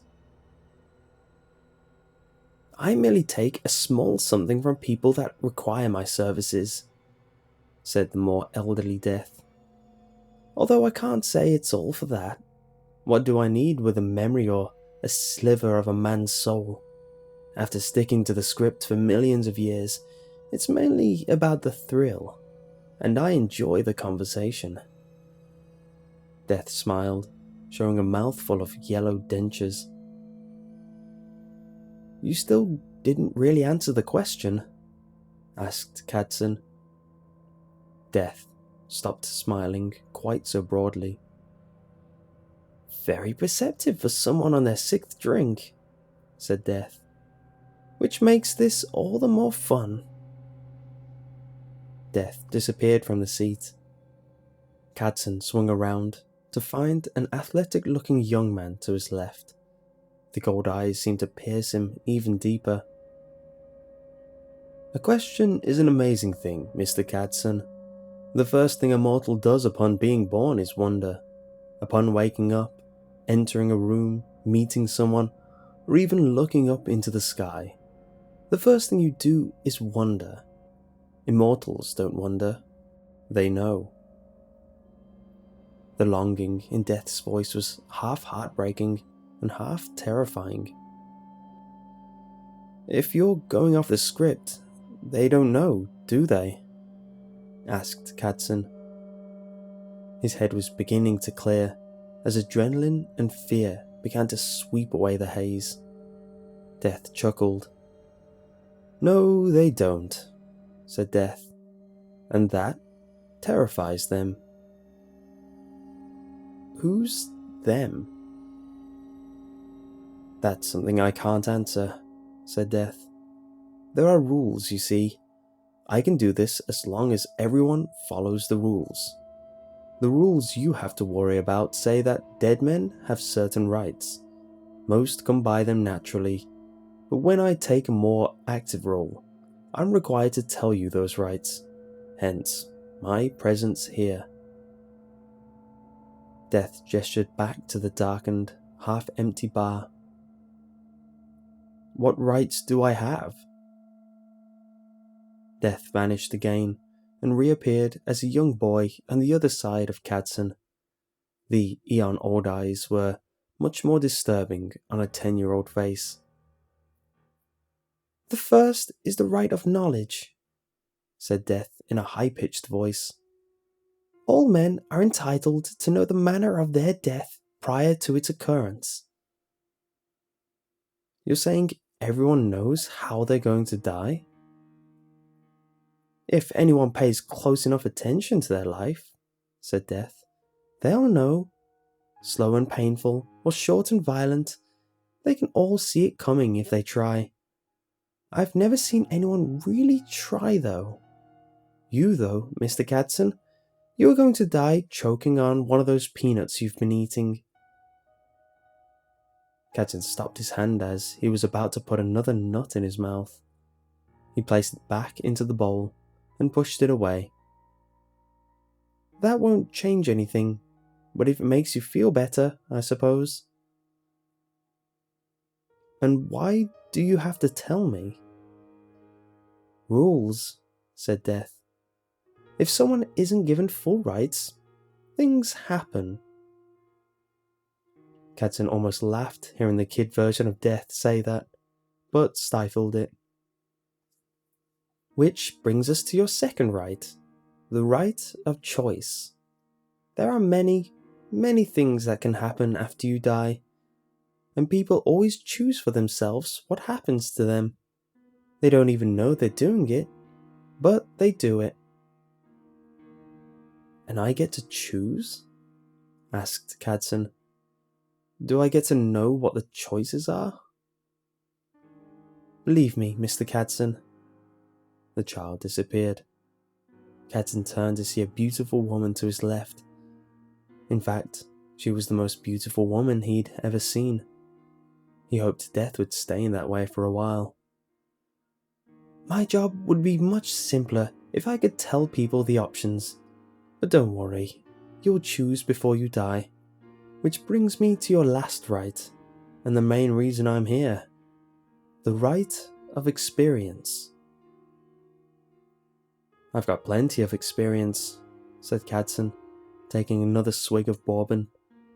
"Believe me."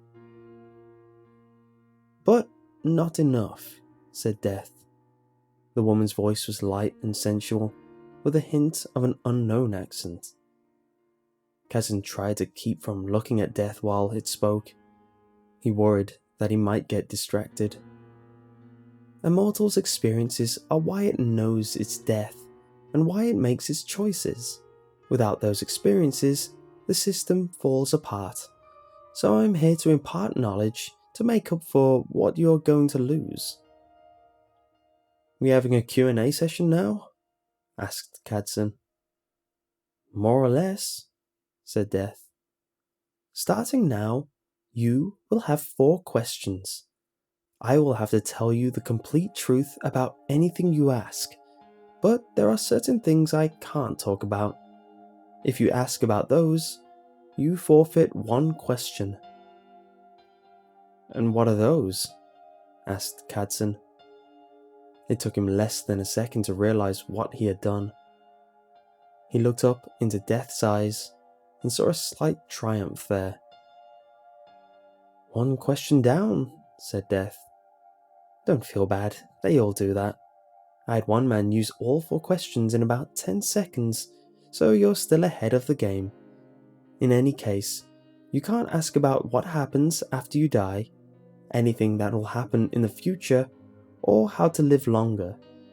That's it." Cadson realized something that he hadn't up until this point. This was a game to Death. A game that it very thoroughly enjoyed. That was its payout. "So I assume you'll be thinking more carefully about the next 3. Death gave him a coy look that would have made any man fall in love. He realized exactly why it hadn't waited until that point to take that form, but any alcohol in his system had been dissolved by pure fear at that point. These were perhaps his final chances to do anything with his pathetic life.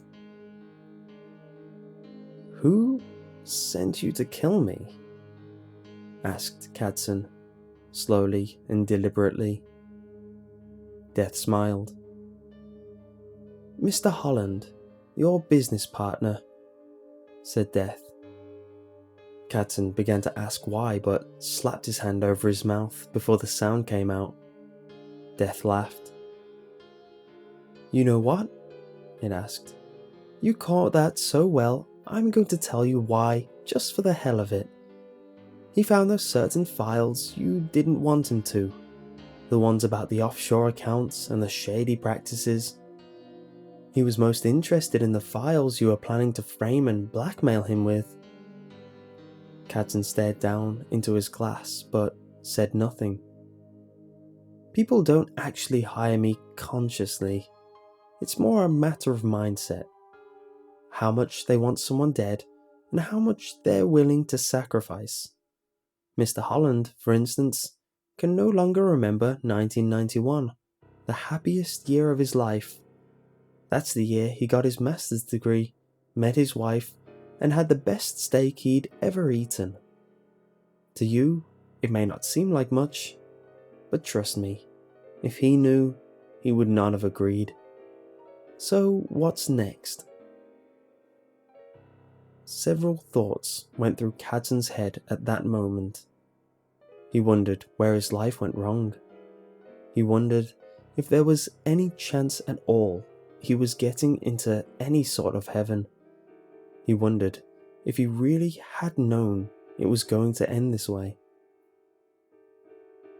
"I know this is important, Mr. Katzen, but I have places to be." There was a hint of impatience in Death's voice that made a single thought arise in Katzen's head. It was almost like Death was worried. Katzen thought about it a bit more, making sure his question was perfect, and praying that he was right. Death stared in rapt attention as he opened his lips. "You have places to be, I have rights." Is that a question?" asked Death, a look of confusion appearing on its face. Hope surged into Katzen. "Not at all," he said. "If I don't ask you the last question and my rights are not fulfilled, that means you can't kill me early because things happen, right?" Death cocked its head to the side, a calculating expression on its face. The golden eyes stared right through Katzen as it sat there in thought. Finally, a wide grin spread over Death's face. It let out the lightest, most wonderful laugh that Katzen had ever heard. "That is correct, Mr. Katzen," said Death, leaning in close. "But have you weighed the possibilities? You may be scheduled to die tomorrow. Isn't there some answer you would be willing to give up one day for? Can you live knowing that you traded away the chance?" Death paused a moment. "And won't Mr. Holland be very much trouble for you shortly?" "I'll deal with it," said Katzen. He turned away from Death and went back to sipping his bourbon. "Good night, miss." Death sighed and got up from the bar stool. It laid one hand on Katzen's shoulder and lowered its lips to his ear, despite Katzen's suspicion that no one else could hear it. "Not many have made it this far into the game, Mr. Katzen. Congratulations, but I want you to know that I always get my man. I've gotten every one of them in human history, in fact. I'll see you soon." Death smiled once more and walked towards the door. As Cadson watched from the corner of his eye, the figure disappeared halfway across the room. He made a silent toast and drained the remainder of his glass. As he slammed it back onto the bar top, the bartender walked over to him. "Can I get another bourbon?" asked Cadson. The bartender looked at his watch. "I think you've got time for one more," said the bartender. While the bartender poured the drink, Cadson looked back at the room and wondered if the people knew what had just happened. If it had, in fact, happened. The bartender put the drink down in front of him. "On the house, in fact," he said with a smile, before walking away. "Thank you," muttered Cadson, his mind elsewhere. As he took the first sip of his drink, he absent-mindedly reached for the bowl of nuts.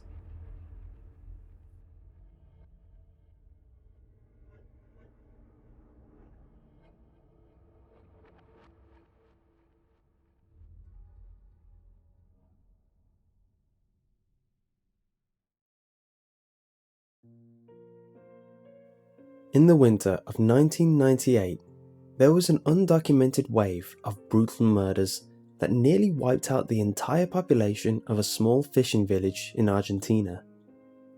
All evidence of the incident was swiftly swept under the rug by the local authorities, which then proceeded to set up massive roadblocks around Tamacun, preventing anyone from getting near the site of the murders.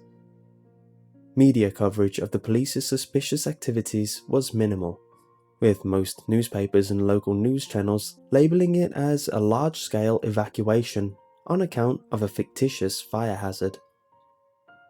The most bizarre part of the whole affair, however, was that after gathering the village's handful of survivors, government officials decided to unceremoniously institutionalize them in different high-security psychiatric wards scattered throughout the country.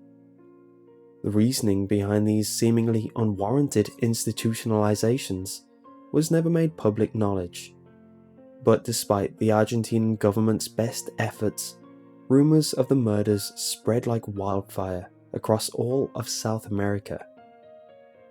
2 years later, an amateur film crew from Buenos Aires traveled to Tamacun. Their objective? To shoot a found footage documentary regarding the incident. "We wanted to film it like the Blair Witch Project," disclosed Gabriela Del Carmo, the project's director of photography. Blair Witch had come out the year before, and everyone was still raving about it. We wanted to do something similar, but scarier, creepier, with more blood and sinister interviews. Obviously, we had no idea what we were about to get ourselves into. Upon arriving at the remote fishing village, the crew wasn't surprised to find it completely abandoned. What they weren't expecting, however, was to discover that most of the buildings had been deliberately burned down. "You could tell that it hadn't been an accident," said the project's first assistant director, Rodrigo Elias. "And that really shocked us, finding out that the cops had deliberately torched the place. Of course, once we started piecing together what really went down there, it made sense. Hell, I'm surprised it took them that long to do it." With most of the survivors locked away, the crew was forced to travel to the neighbouring towns and hamlets in search for more information. These weren't very successful trips. "No one wanted to talk about it," said Angelico de Sosa, one of the project's executive producers. "Everyone was too scared to do it. The second we mentioned Tamacun, they would shut their doors in our faces, literally. It was as if it was illegal to talk about what happened, as if they knew something else was listening. We never spent more than a night in those strange little towns. The townsfolk would always throw us out in the next morning, and every time they did it, It felt like they were doing us a favour, as if it was for our own good. After briefly returning to the ruins of Tamacun to shoot the final landscape shots for the documentary, the crew spent the next few months pinpointing the psychiatric wards where the village's survivors had been unwillingly admitted. Even though they knew these were strict institutions that wouldn't let a camera near any of its patients, they had hoped to track down former staff members that could shed some light on the events that had transpired during the winter of '98. Much like their previous experience, the crew had a hard time finding someone willing to talk about the murders. We knew it was a long shot the moment Diego suggested it, recalled screenwriter Salvador Moreno, but we were short of any other alternatives. We had no way of reaching out to the survivors, and the cops sure as hell wouldn't talk to us. Unless we wanted to go full fiction on this film, we needed to interview someone who was either related to the murders or who had had contact with someone who was. To be honest, we actually came very close to go in a completely different direction with the entire project. Yet, before they had a chance to consider a different approach, the film's unit production manager, Lucas Pascal, was contacted by a peculiar man with a strange accent. He told me that he had worked as a security guard at Santa Lucia during '98, explains Pascal. Santa Lucia was one of the 9 hospitals that had come up during our investigation. Naturally, we were pretty excited about interviewing this guy. At the same time, we were also prepared to be completely disappointed. We weren't exactly sure what kind of information we'd get from him. Some suspect he was only trying to scam us. We only found out that he was for real when he demanded that his name remained anonymous and that his face be blurred out in the final cut. A small excerpt from the interview's transcript reads as follows. How long were you a security guard at the hospital? I worked in Santa Lucia for 9 years. And when did you quit? I didn't. I was fired. May I ask why you were let go? They told me that I talked too much. About what? Oh, all sorts of things. Being a security guard gets pretty boring at times, even in a loony bin.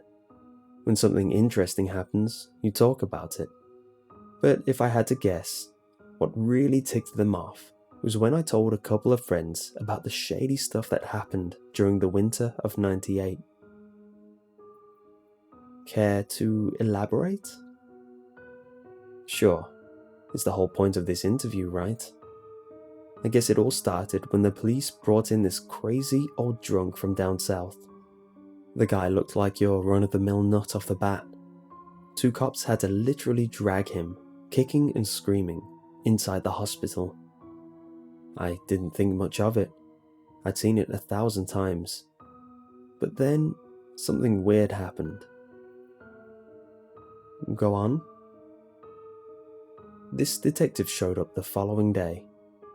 Not just any detective, mind you. No, this one was a Yankee. I'd never seen his kind before, except maybe in the movies. Looked like a real hard-ass too, all dressed up and looking sharp. He even wore a hat. But there was something strange about his eyes, you know, blue and hollow.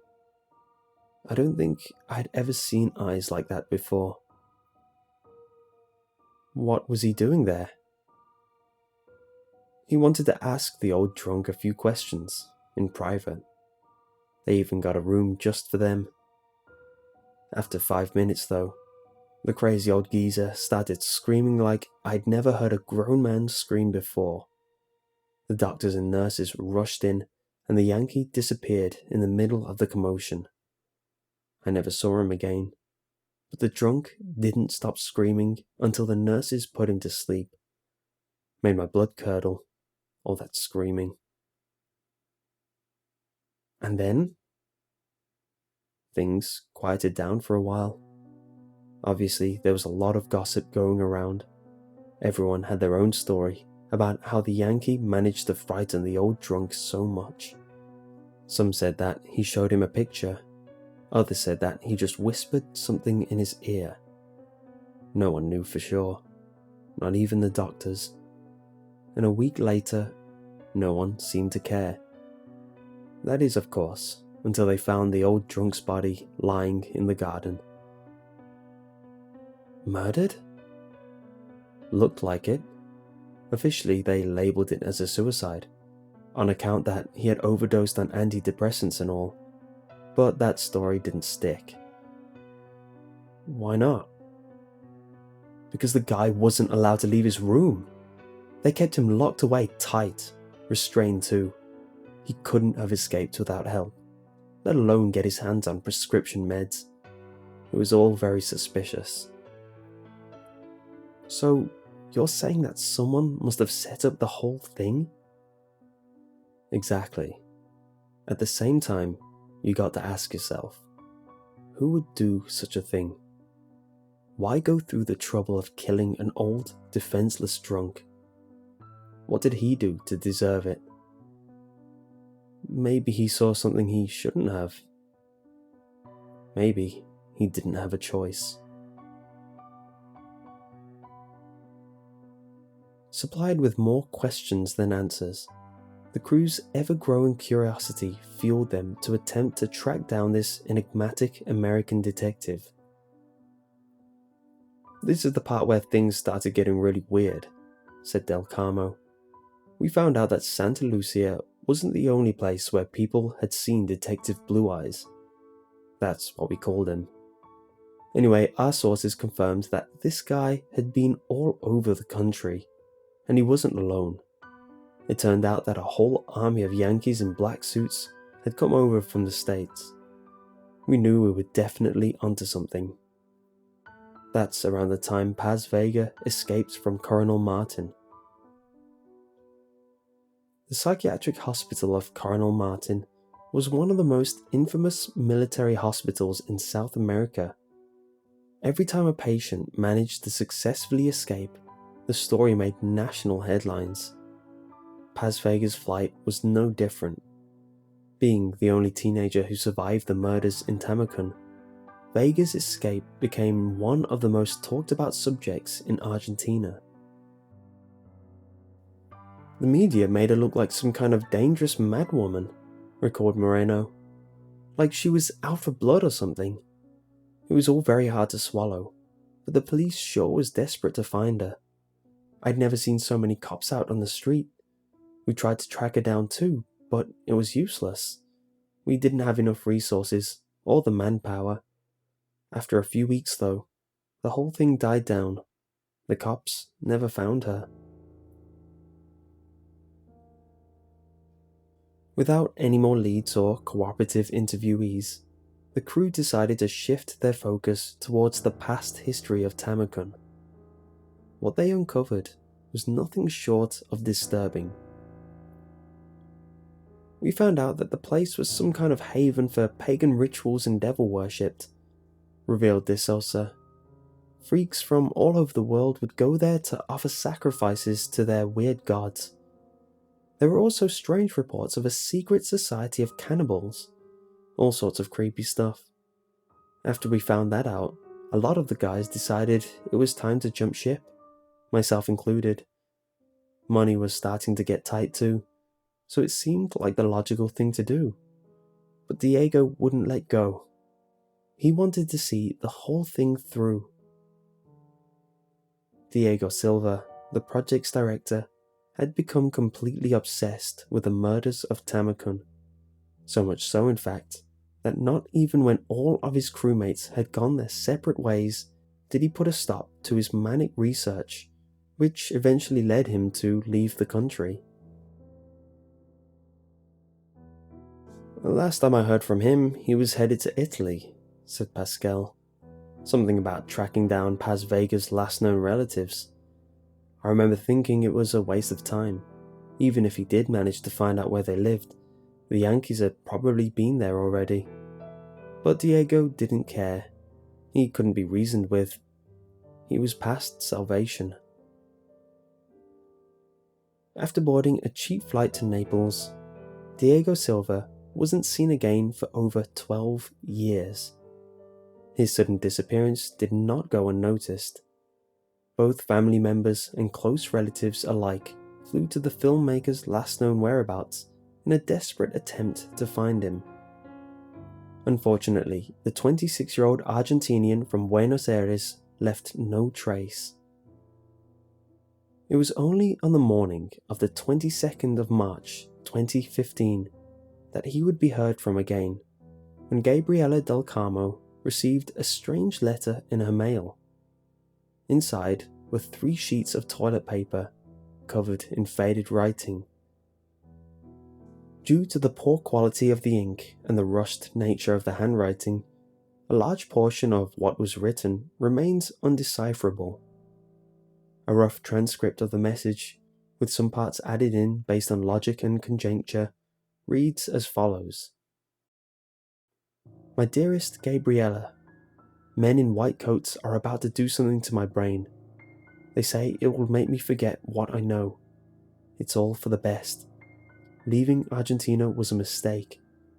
The doctors tell me that I probably won't be the same after the operation. They say that I'll probably forget all about my friends and family. As much as that saddens me, I'm still glad they're doing it. I know it sounds cliché, but I can no longer live with what I know. I never did find the girl, but I did find out what happened in Tamacun. Not all of it, but some parts. I wish I hadn't. It's so much worse than we thought. For once, they were right to hide something from us. Please take care of yourself and tell the others that I'm okay. Don't try to find me. Don't go back to Tamacun. They didn't kill them all.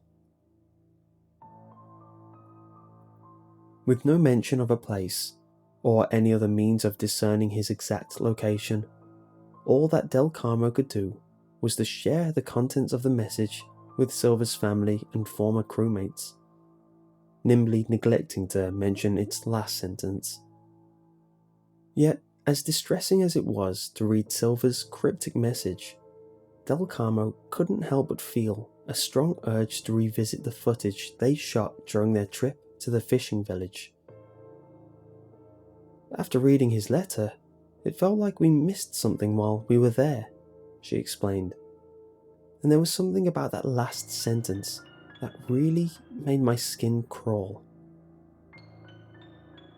Del Carmo went on to re-watch the footage several times, but it was only after she digitally enhanced some of the wide shots of the village's waterfront that she noticed something odd. Back then, we were so focused on examining the burnt houses for clues that we didn't pay attention to anything else, she confessed, especially not the seagulls. Upon carefully analysing one of the shots, Del Carmo noticed a large group of seagulls fighting over what appeared to be a human foot. Unlike digital video, which has a set number of pixels, she explained, when you digitally enhanced film, you can actually zoom in on certain areas without it affecting the level of detail, kind of like what they do on CSI and other cop shows. When I zoomed in on the foot, I noticed that it had human bite marks all over it. A discovery that brought her to an unsettling conclusion. Whatever happened to those villagers back in '98, I think it's safe to assume that they weren't just murdered. They were eaten too. After her interview, Del Carmo agreed to provide a copy of the digitally enhanced shot so that it could be further examined by experts. Before she had a chance to do so, however, our sources report that she went missing after receiving a visit from a well-dressed man with pale blue eyes and a North American accent.